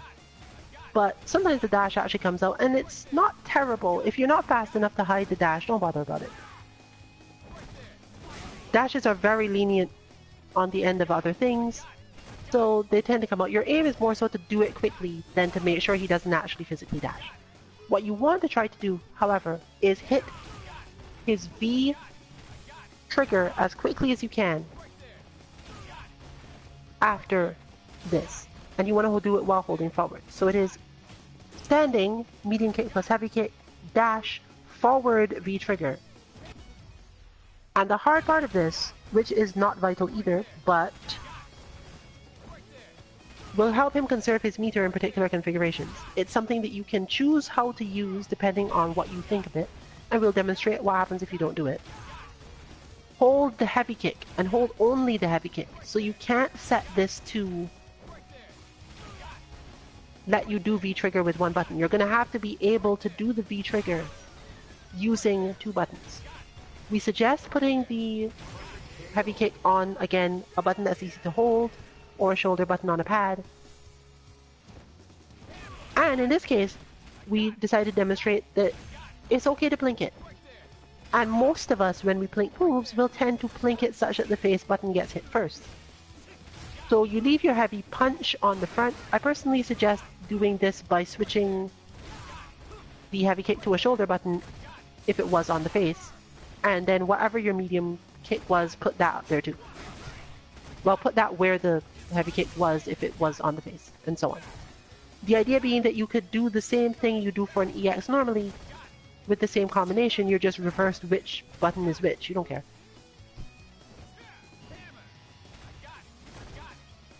This means that it's easier to, once again, hit a heavy plus the heavy kick and hold just the heavy kick. And then just do the quarter circle and end the recording. In this case, again, this is a combination of setups for the particular characters that are often used by Just Fine. This is combining VT1 inputs on actions 1 and 2 with VT2 inputs on actions 4 and 5 because that's how you fight Mika and Bison. Characters who have specific ways of avoiding having to play footsies with Cody, but can't necessarily get in or move quickly on their own. Meaning that he gets to move in on them and move very carefully. But if he were sticking out a ton of buttons, they would whiff punish him and destroy him. So it's best to have him like this, where he's basically constantly doing max range ruffian, lots of zonk, lots of jump, and quite a few heavy kicks. So this is, again, specialized toward that sort of character. If your character can whiff punish really well, but can't reposition really well, this might be a good combination for you. VT1 inputs on the first two and VT2 inputs on the latter. It also helps if they don't have any fireball, or have fireballs they can't use often.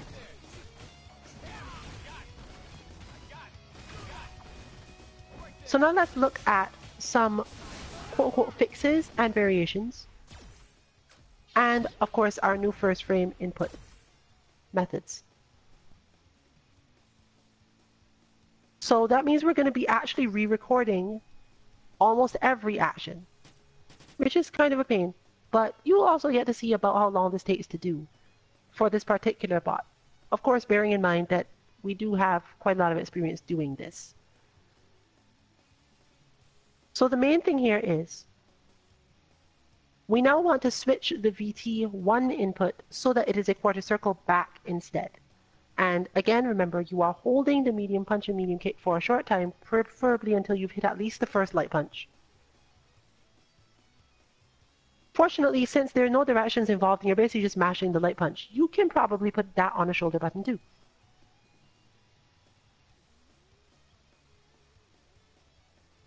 You are aiming specifically to only hit it 3 times. And then a quarter circle forward with the input. Alright, and this time around is the goal to hold the medium punch, medium kick for any period. Hold it for a little bit at the beginning. Okay.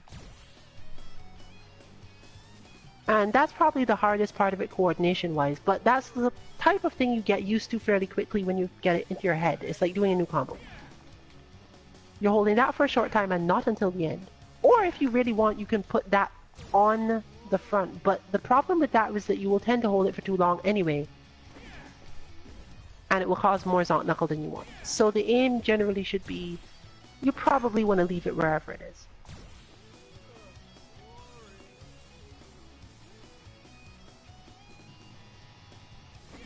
So again, the hard part here is that you're holding the light punch, only holding the third one. And then you just need to do a quarter circle forward. And make sure you continue to hold the light punch till the very end. Don't let go of it for any reason.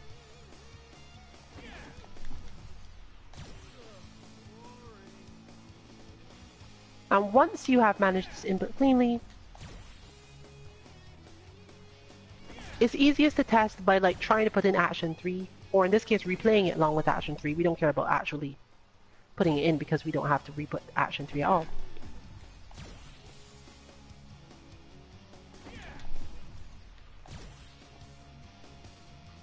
Replay it with action 3, and if you have it right, you will note that when it plays from 1 into 3, you will only see a light kick and not a throw.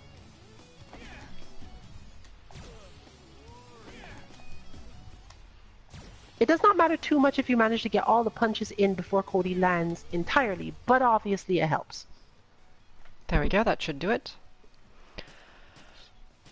Will the current action 3 be a sufficient test for that? Yes, absolutely.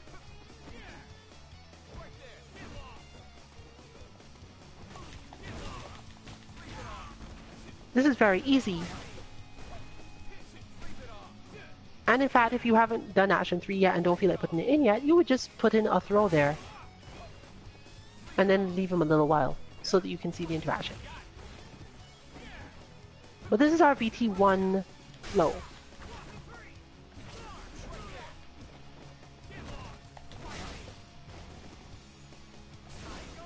Alright then.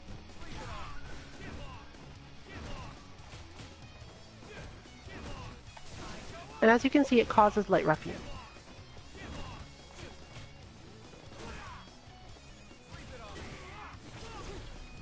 But, again, we want to use this in situations against Ed.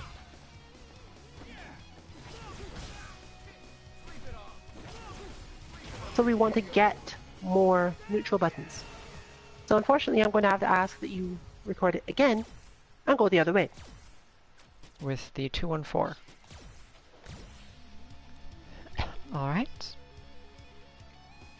And the result of that, when tested with action 3, should be just a standing light kick.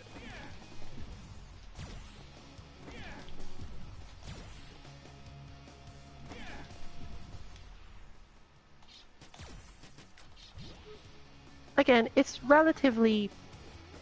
Once you've got all your quarter circles clean and you're confident in it, it'll mostly just come naturally after a little bit. It won't be too hard to fix this one. Note that you have to watch carefully because action 3 causes the whole light kick thing on its own. So you're specifically looking for that chain followed by the light kick. And this is fine because again it causes more light kick into Zonk Knuckle. But that's okay because it shifts around the point system rather than breaking it. Alright, I believe that looks like it worked.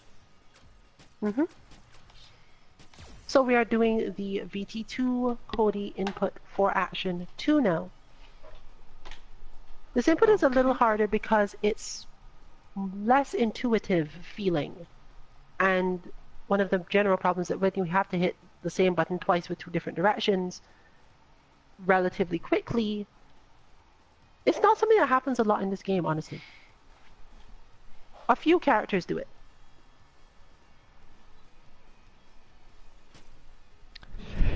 Wow. But in this case, standing the skill, again, you could hold it slightly, but you really don't need to for this one because it affects Zonk more so.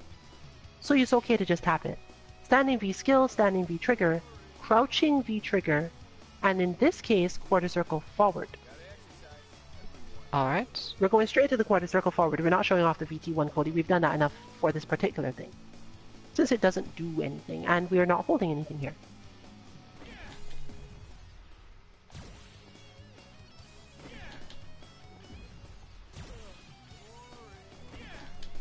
Basically, since we are not holding anything here, we don't actually care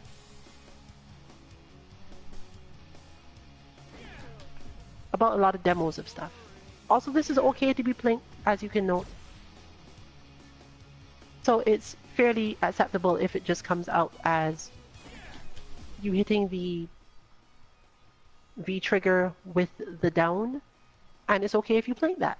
And it's complete. What will happen if you plink, however, with the heavy punch is that occasionally he will use his crouching heavy punch in some very, very suspect situations. This is okay. It doesn't affect the bot enough that you need to care about fixing it. But it might help because it will help you get the heavy kick more often instead of the heavy punch starting up. And we like sweep. Sweep is good on Cody. So you might care about it. However, you can do this since you don't have to hold anything and it's not as complex as the other one. You can just set the button to do this and make sure that you don't have to blink at all. If you prefer to do that.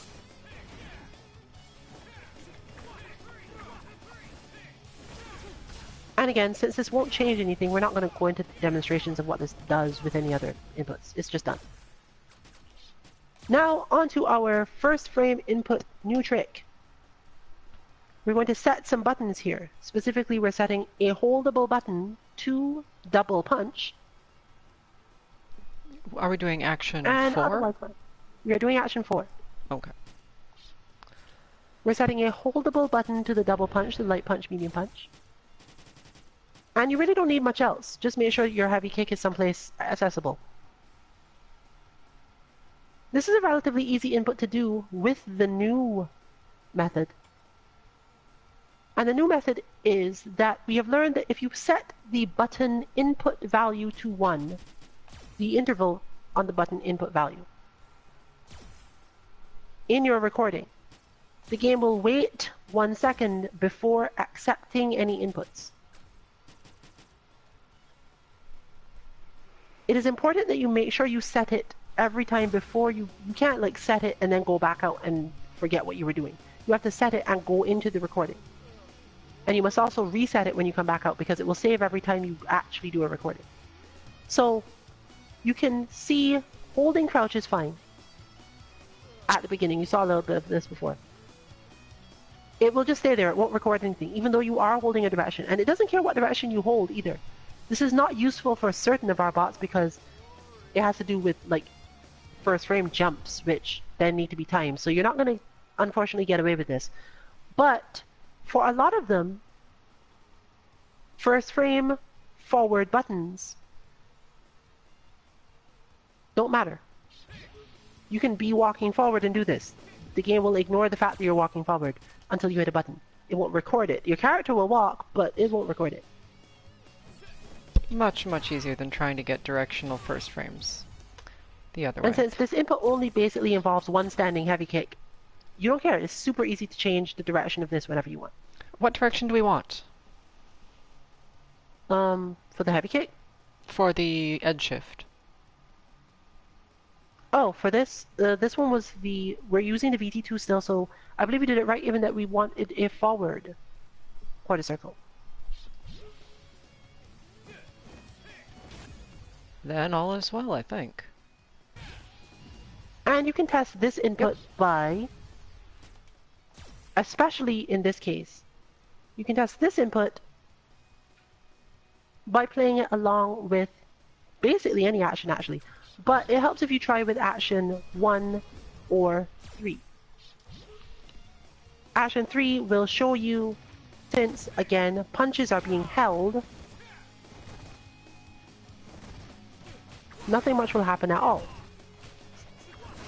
The punches absorb the punches you were holding and you just get a lot of heavy kicks. If you test with action 1, you get to see something slightly different.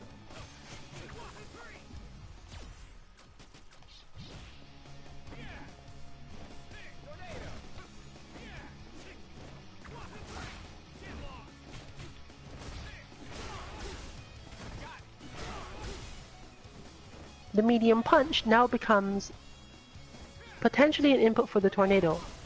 And because it's held in a particular way, you also mess with some stuff to get occasional Zonk Knuckles if you hit him. So this increases Zonk and Tornado. Yet this is still the VT2 input.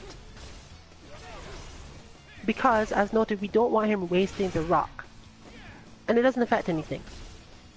In fact, the fact that he can't throw the tornado just means that he ends up doing the zonk.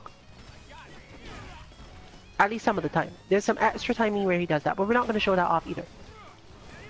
Just know that this is the VT2 input. It is useful for dealing with characters like that. And most importantly, he's still holding a light punch, which means that you're still gonna get some ruffian kicks.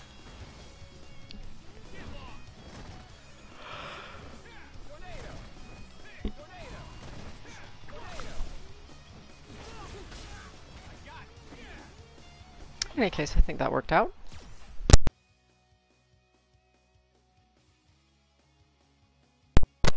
Sorry about that, I unplugged my mic. And headset. So,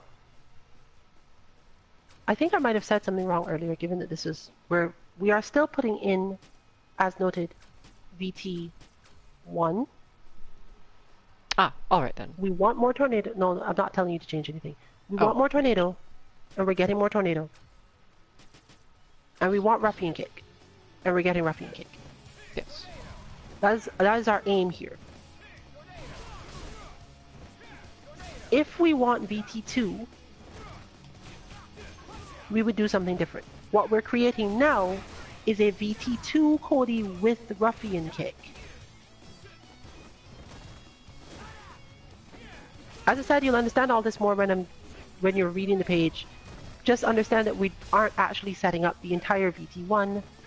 We're matching again. If this were VT2, you would do it the other way.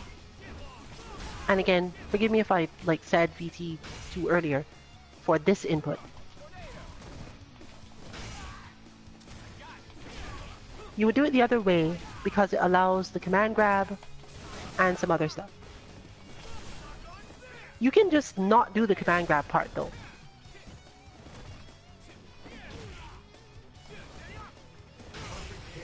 All that decides is whether or not you did a half circle back or a quarter circle back. A half circle back will lead to him having command grab more. We don't necessarily suggest it. It's interesting, but it doesn't really help a lot. He's not a character that has a lot of command grab mix-ups. Not off the bat anyway. So try putting it in, see how you like it. Again, the page will explain.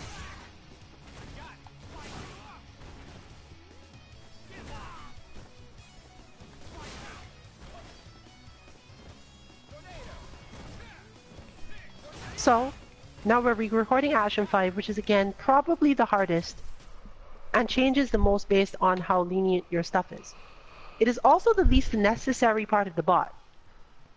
So, we have the situation where for once the two of those things have collided. It is in Action 5, it is complicated so you think that it's there so you don't change it, but it is in fact there because you should change it whenever you want to. We're doing medium kick plus heavy kick. And again, I suggest generally moving your heavy kick to a shoulder button, a specific shoulder button that you can hold, and putting the medium on the face if you're using a pad, especially if your heavy is already on the face, blah blah. Work out what's best for you. The point is that you are aiming to hold this heavy kick, but you have to hit it before that. And you have to hit it in conjunction with other things. So whatever works for you in that situation is best. In this case, we are going with the quarter circle back at the end of this input, and for the sake of the demonstration, and because it's easier, we're going to do a half circle back. This is standing medium plus heavy kick. It is technically okay if this is plinked, but it's preferable if it's plinked in the way that most people don't plink, i.e. that the shoulder button is first. A dash, a plinkable V trigger input while holding forward. So you're dashing and then you're pressing forward and holding it again, which is, in my experience, the harder part of this. And holding the heavy kick and only the heavy kick. You do not need to do it, but if you don't, weird things can happen. However, in some cases, you want to hold it because you don't want him negative edging a bunch of stuff. And you don't care that he constantly uses ES Ruffian. Whether or not you hold the heavy kick is entirely deciding how often he tries to use ES Ruffian instead.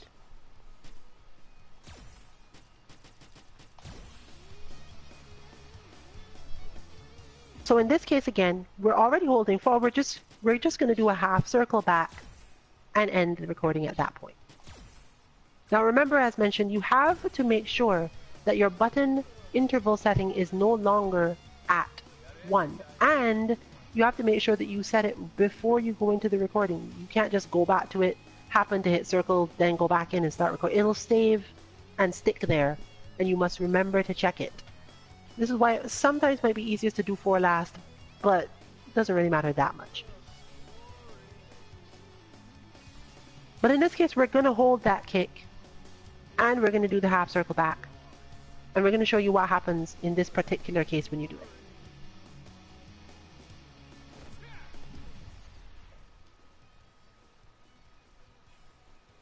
The half circle back, did you say? Yes. Alright. Alright then. Half circle back in the game tends to be fairly lenient, so if you realize you've missed some part of the down inputs, you might want to keep it, but if you miss 2, it might not be so lenient to you. And everything hidden, Still, more or less, so. Now, basically, you can test this into itself. Again, whether it's quarter circle forward or backward, you can test this into itself. Since quarter circle back and kick doesn't really do anything,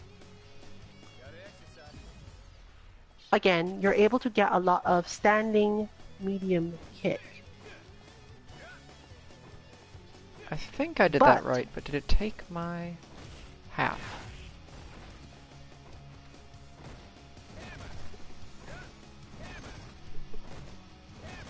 Well, the way to find out if it took the half back input is something else. Okay. So, in this case, this is normally fine because what this will cause Cody to be able to do is do more of his knife rush in VT1, and that's why it's here. It's there to give him ruffian into knife rush and various other things. But the other purpose of it is that if we wanted quarter circle forward and kick all the time, it would mess with how often he does things out of his V skill. Anyways, this is set, so let's just turn them all on and demonstrate briefly what the difference is visually and in playstyle for this.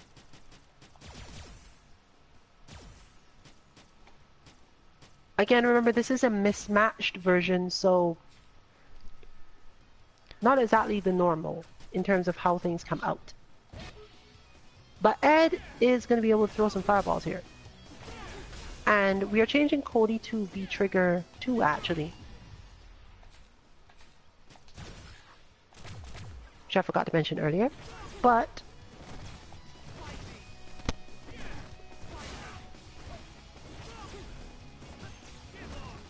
we're now looking for differences in behavior that come out of the pipe.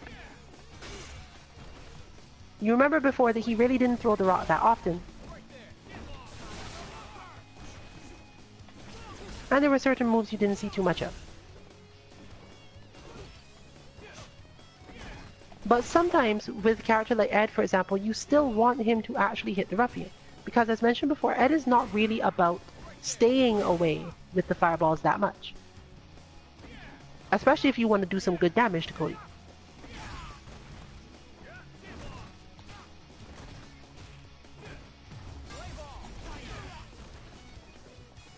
Meaning that Cody does get to mess you up with the ruffian kick, but he's not really trying to do the rest of the stuff as much. Once the pipe is active, you can see that he also does the command grab. But now you've got, in this version, the ability to hit the rock more often. Now, the interesting thing is that the ability to hit the rock doesn't actually depend that much on the V-triggers in Action 5 having anything to do with the quarter circle back.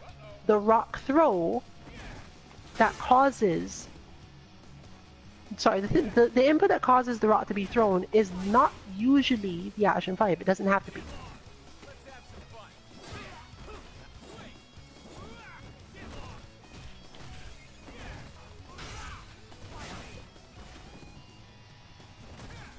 it's normally action 1 that causes the rock to be thrown. And this is most useful for us, which is why VT2 Cody's action 1 is the quarter circle back. Even though this technically means that he won't throw the rock as often, because he'll throw it when you go from action 1 into action 4. He will throw a medium rock.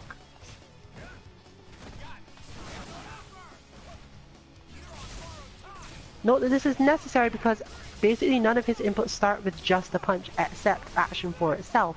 And action 4 looping into action 4 won't throw any rock because it will hold itself. So, it's very important that if you want to focus on VT2 Cody and you need him to throw that rock and hit it, that you're focusing on the VT2 input for action 1 and obviously by mirroring the VT2 input for action 2. So Cody now has, I can throw this rock. And just by the nature of using the pipe at all, he can now hit this rock.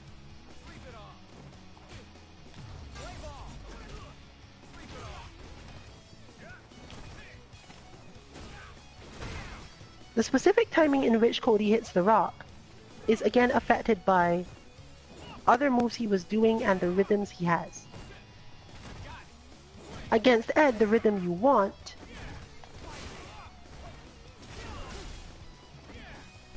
is approximately what you're seeing here. He has a lot of options, he doesn't throw the rock that much. He mostly swings the pipe, which means you might manage to flick back some fireballs. He throws the rock mostly as a cancel.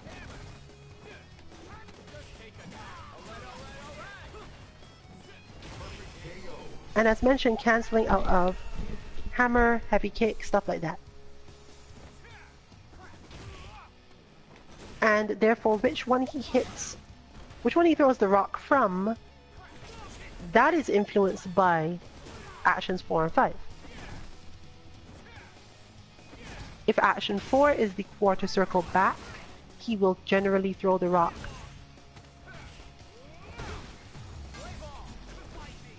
Less altogether, because now there's no input that will generally cause him to throw it.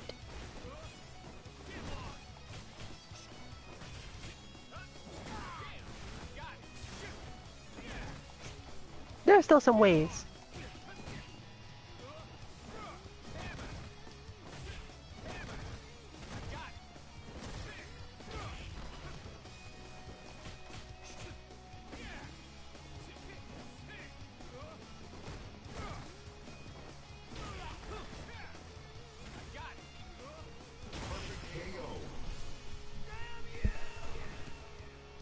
But basically you can, in the action 4 section, turn on and off the rock.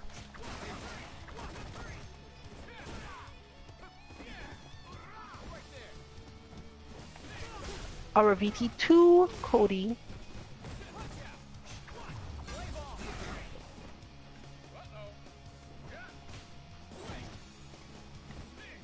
will actually have the rock generally off.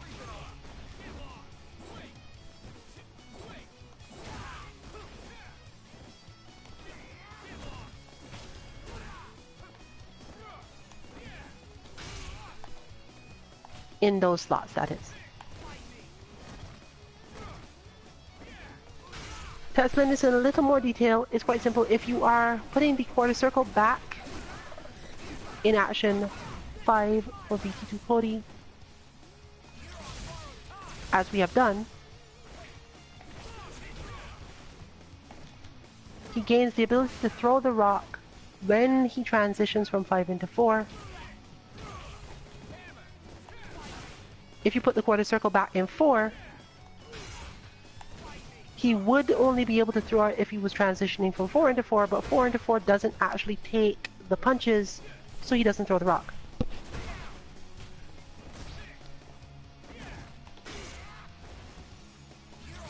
So in this case, we have maximized rock.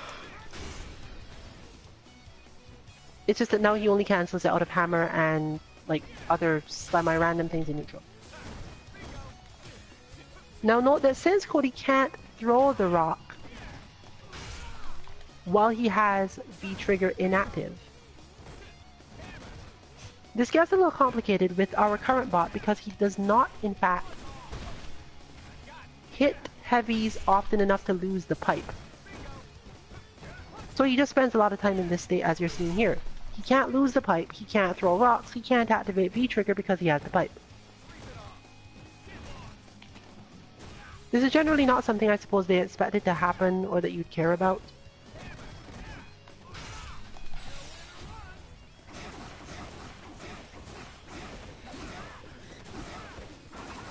And in this case, therefore, it also matters a little to you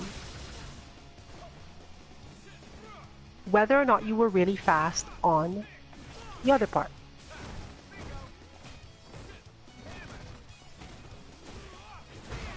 Or if you blinked certain things.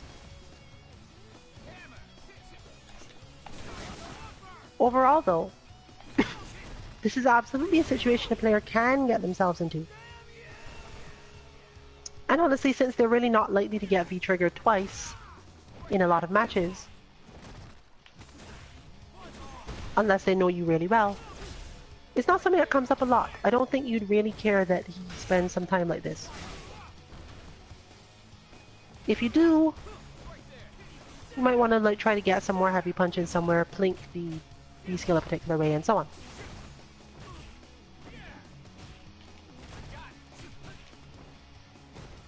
But let's demonstrate this properly by giving Cody Infinite V timer instead. Just to finish out the explanation of this.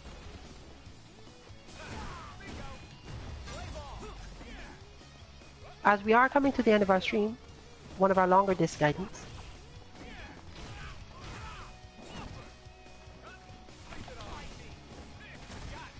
we're not going to bother taking out the command grab.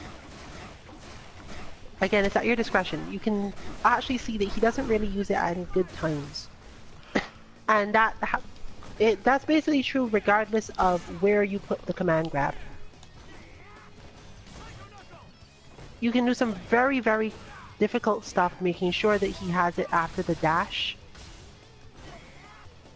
which is what we've done here, but you'll still see that he doesn't actually use it all that well. The timing to get this done and the leniency required can be a little rough.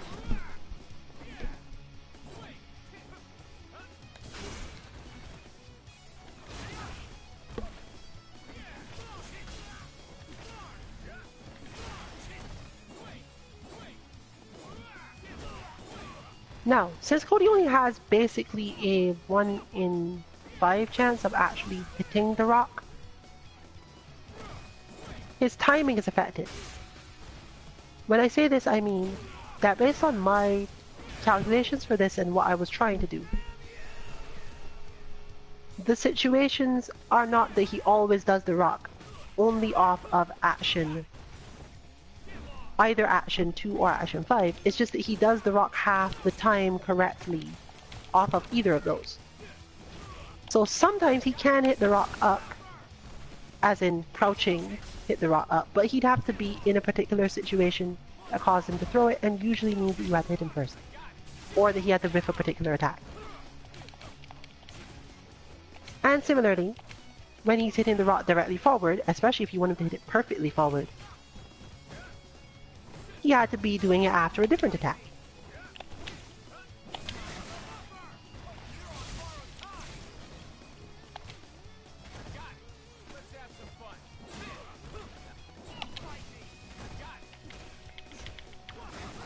Now, in certain configurations, he absolutely can just throw the rock in neutral and still hit it. We have even observed the sequence where he did this like 3 times in a row and then the third one was perfectly timed and it was terrible. Well, terrible for the person facing it anyway.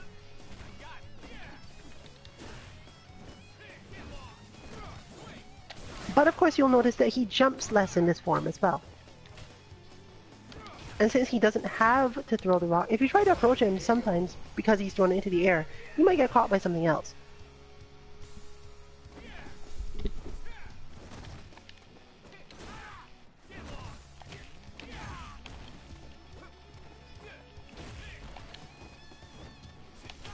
But, as noted, since he has only a certain chance of doing meaningful rock things in the first place,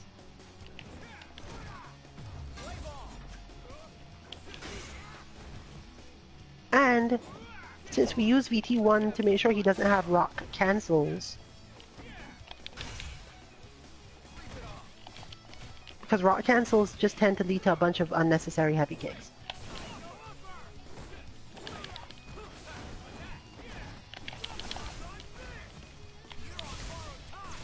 You're not necessarily going to see that much rock usage, even with maximum rock, as I said. When I say maximum in this case, I was basically referring to the fact that I needed him to be as effective as possible in using it, not using it as much as he possibly could.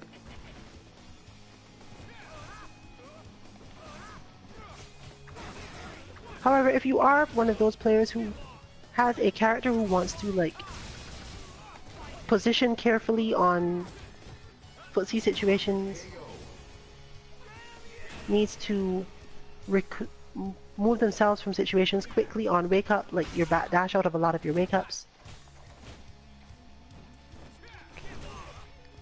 pure VT2 Cody has some usefulness.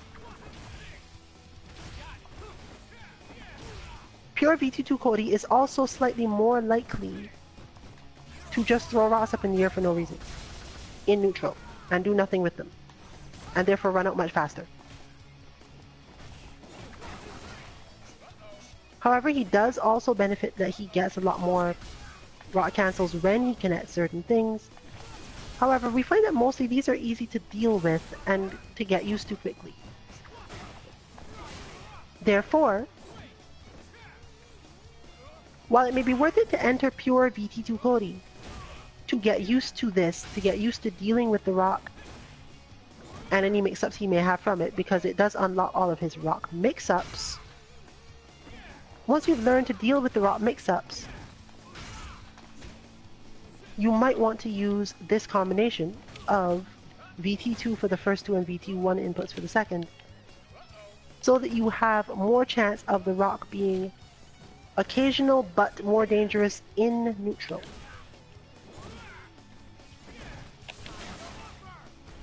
Neutral rock often comes out of the same situations that Zonk does, anti-airing him. And this is why the final difficulty of the point system comes into play, and we're going to talk about it here to end off the stream. The most difficult form of the point system has some modifications to the stuff you're supposed to do. Now, since we're okay with this, Ed is just stand heavy kick into dash up punches. This is not going to be too difficult for even a non-Ed player to do, so let's talk about what this is. The thing we care about in this case is Cody zonks a bit less here, but he still jumps. Your aim is to anti-air him. Overall, that's what you're trying to do here.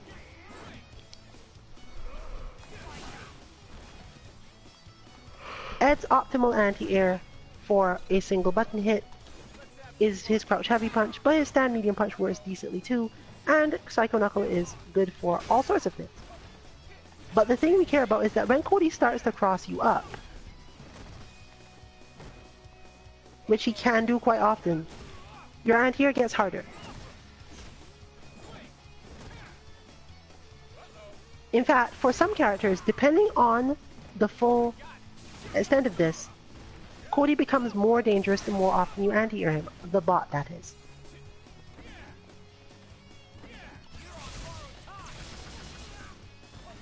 When you anti-air this bot often enough, it ends up doing more zonk and more rock stuff. And you have to constantly be worried about exactly what happened immediately after you anti-aired.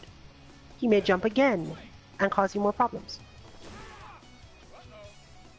If you try to pursue him, he has obviously the same ability to just do his V-skill and catch you on your way in.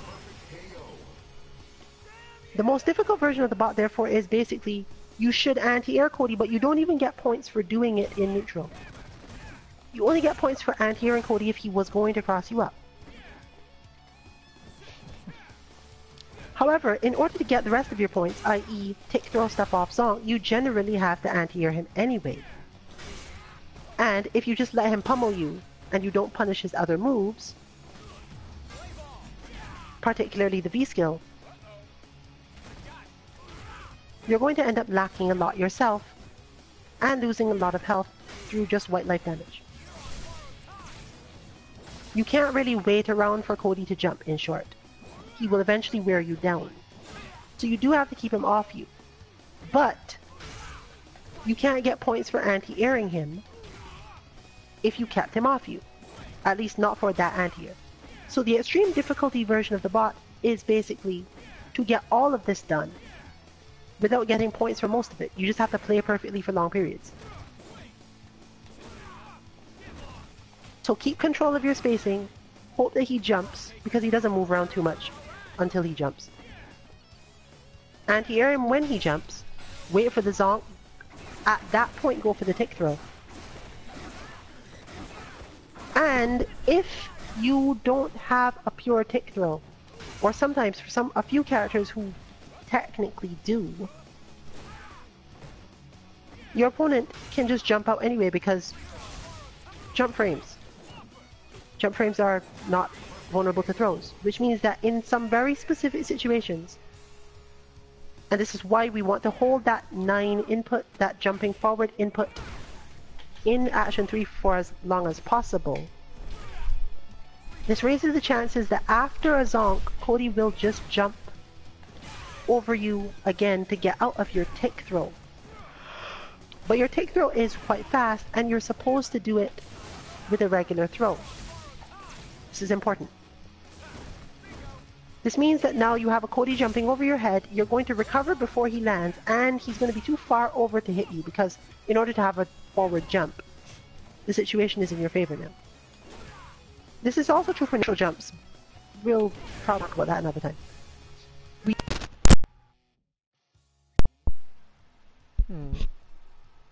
Are we having audio issues, or is that just me? I believe that was just you for a moment. Alright, good. Carry on. Cody will jump over your head, your throw will whiff. You are aiming to recover from your throw, and anti-air him anyway. Dear Lord. Not all characters can actually do this perfectly, but you should still at least try. Or at least get into the mindset that you should be trying, so that you're ready for him being on the other side, and so that you can learn which buttons you really can't get away with. And Cody will help you learn this, because as soon as Cody lands, there's a chance that he will just do his invincible move. So you have at least some chance of knowing how well you did that.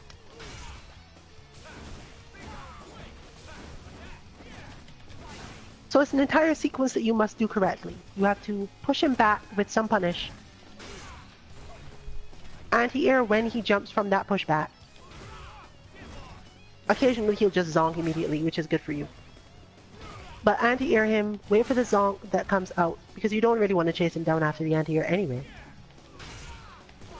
Be aware enough, after your mind has just had to do two things, to do another thing altogether, i.e. tick throw. And if he happens to jump out of your tick throw, you do get points for the tick throw either way, of course. If he happens to jump out of your tick throw, change your response and readiness yet again to do something else altogether. And that is the purpose of CodyBot in terms of what it can train you to do. Keeping your sequences ready, keeping your mental stack so that you know the situation has changed. I changed it, therefore I can drop this thing that I was just thinking about. He's far away right now. I don't need to have my perfect response to Ruffian in mind. I can keep myself down to probably hitting him with my crush counter if it reaches really far, or just waiting for him to jump, or blocking. Once I have blocked, he's closer. Now I have to switch to doing something else mentally. If he jumped, then I had to anti-air. If I anti-aired, then I should be expecting something to happen after the anti-air. That might involve me blocking again, usually. Now I have to have two things in mind to punish whatever he does to contact with my block after that anti-air. If it happens to be Zonk Knuckle, I need to take throw. If it happens to be a Ruffian Kick, I need to have the Ruffian Kick punish ready. So you only need to hold two. But you have to drop the anti-air, unless of course they're the same button. And for a lot of people, they really aren't. And obviously, now you no longer need the crush counter because that's a slow button. And you don't want to be hitting it in that situation. So you're constantly cycling through, especially since if you manage the anti-air on the cross-up from the take throw, you're back where you started again. You now are waiting to see if he zonks again to start the whole process over. And this rapid switching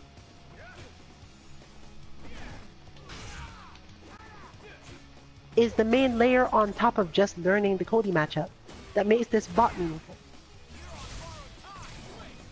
It will also help you to learn to be patient when you anti-air. Because there are a lot of people that will just jump again immediately.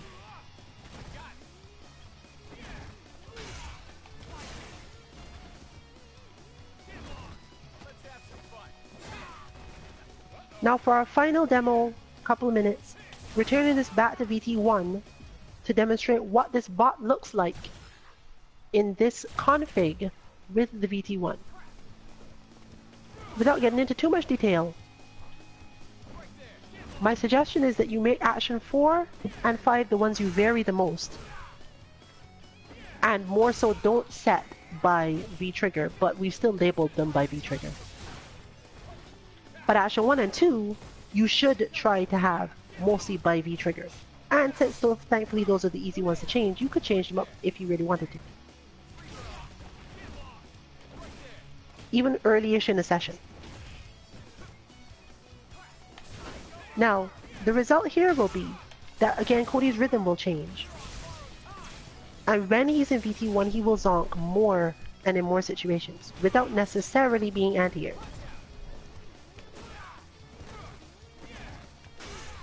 In this particular instance, this is because, again, we have made it so that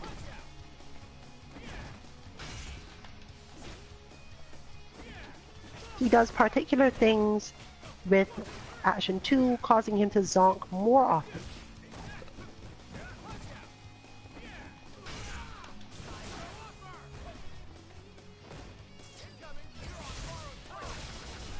And again, it depends on things like how long you held the medium punch in action 2 itself. 4 into 2 changes to zonk more depending on how well you held that button. But in that one, we don't actually care, we're okay with that. For action 2 specifically, we are okay with him just zonking because he's gone from 4 into 2.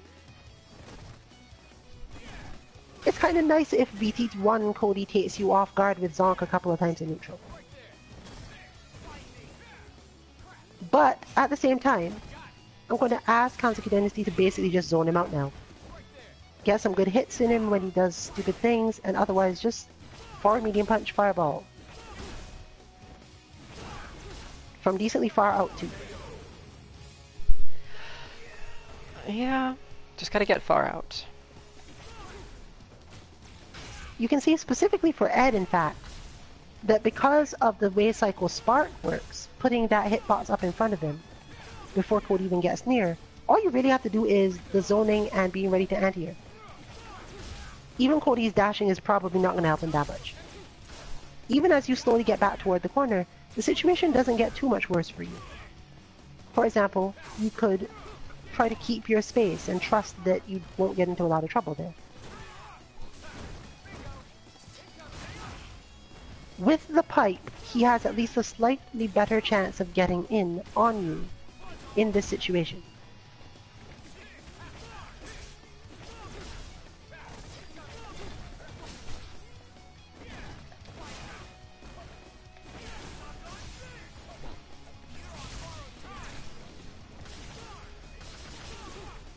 with the knife, he has to reposition a lot and hope it works out. But again, note, we said before that Ed isn't a character that necessarily tries to stay away from Cody the entire time. He can zone him out, but Cody will probably just, like, hold the life lead and defend himself. And you can't do this in a long set because eventually your opponent will switch and you'll lose your main strategy and you'll have to do something else.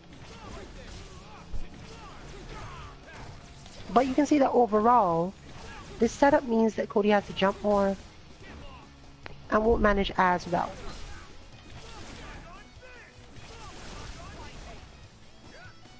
Fortunately, for Cody, if we remove his infinite V timer, which we gave him to show off rock coolness, he has at least a slightly better chance of this, because now he can throw tornadoes. And his tendency to throw the knife when he isn't throwing tornadoes makes it more likely he will get back to throwing tornadoes as quickly as possible.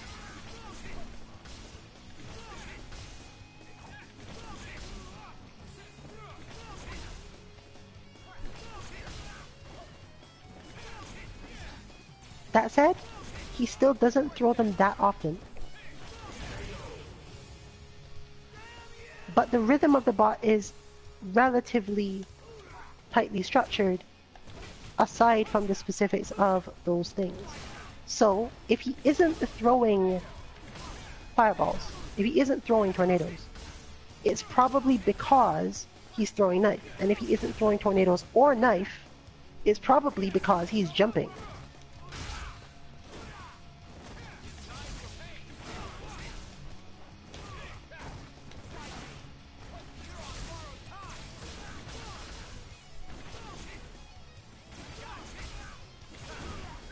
Therefore, if he were in pure VT1 mode, the inputs we used, he would functionally be able to throw even more tornadoes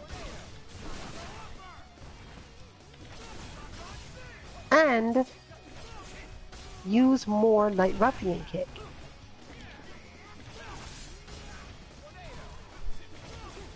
If you remember, we took out the Light Ruffian Kick more or less.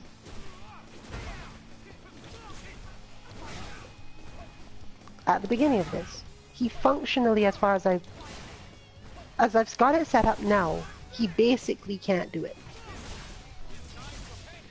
He can do medium ruffian.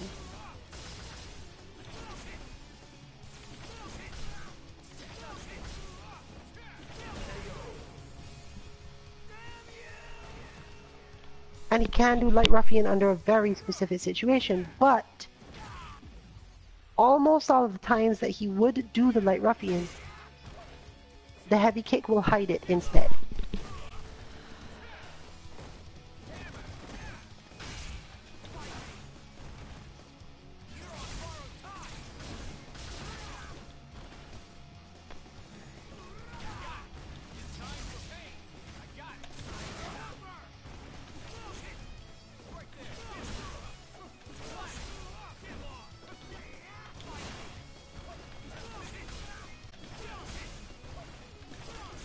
But of course, don't worry if you didn't understand all of this mix and match business. And I suggest you don't actually use this stream as reference in any way for how to approach choosing or using it in terms of remembering what each one does. You will have this all up, possibly with a full sort for characters, but your style matters a lot more than the specific character, so it may take a little bit to come up with a great way of explaining that.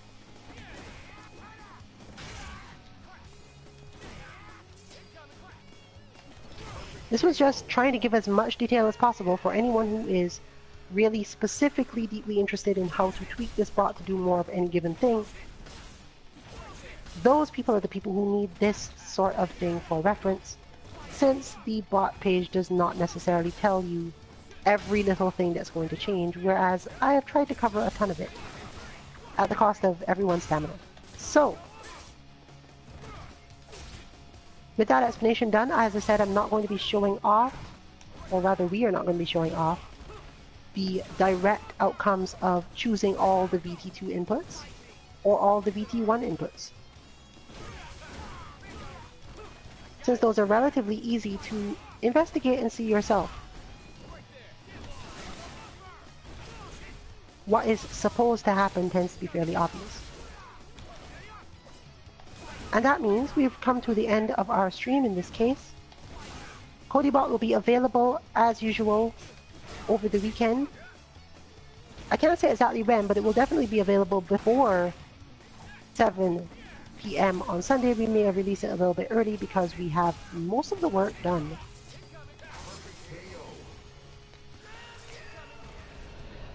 And just want to do final tests and refinement over the weekend.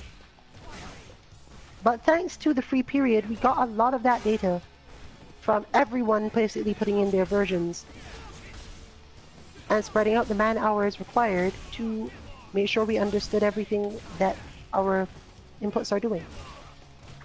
So there is a chance that you will get it before that time, but we don't know when, so just check back the usual time.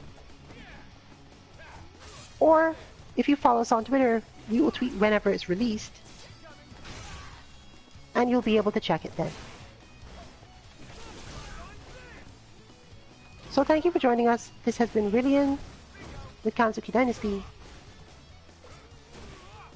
for 2 MK. Join us next week for Mishmashing Battle Lounge on Monday, Guilty Gear on Tuesday, probably more Sandbag Casuals, or maybe even open mic on Wednesday, and on Thursday for Kame House Lobbies Dragon Ball Fighters.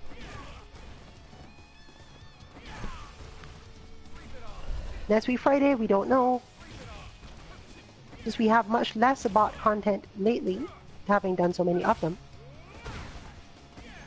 It's unlikely that we'll be having another Disguidance then. But creativity may strike, inspiration from doing all this messing with Cody. Or Fongbot 2.0, which is at least partially in the works. With that said, therefore, enjoy your evening, everyone. And if there is a balance patch stream up, we will probably be hosting that.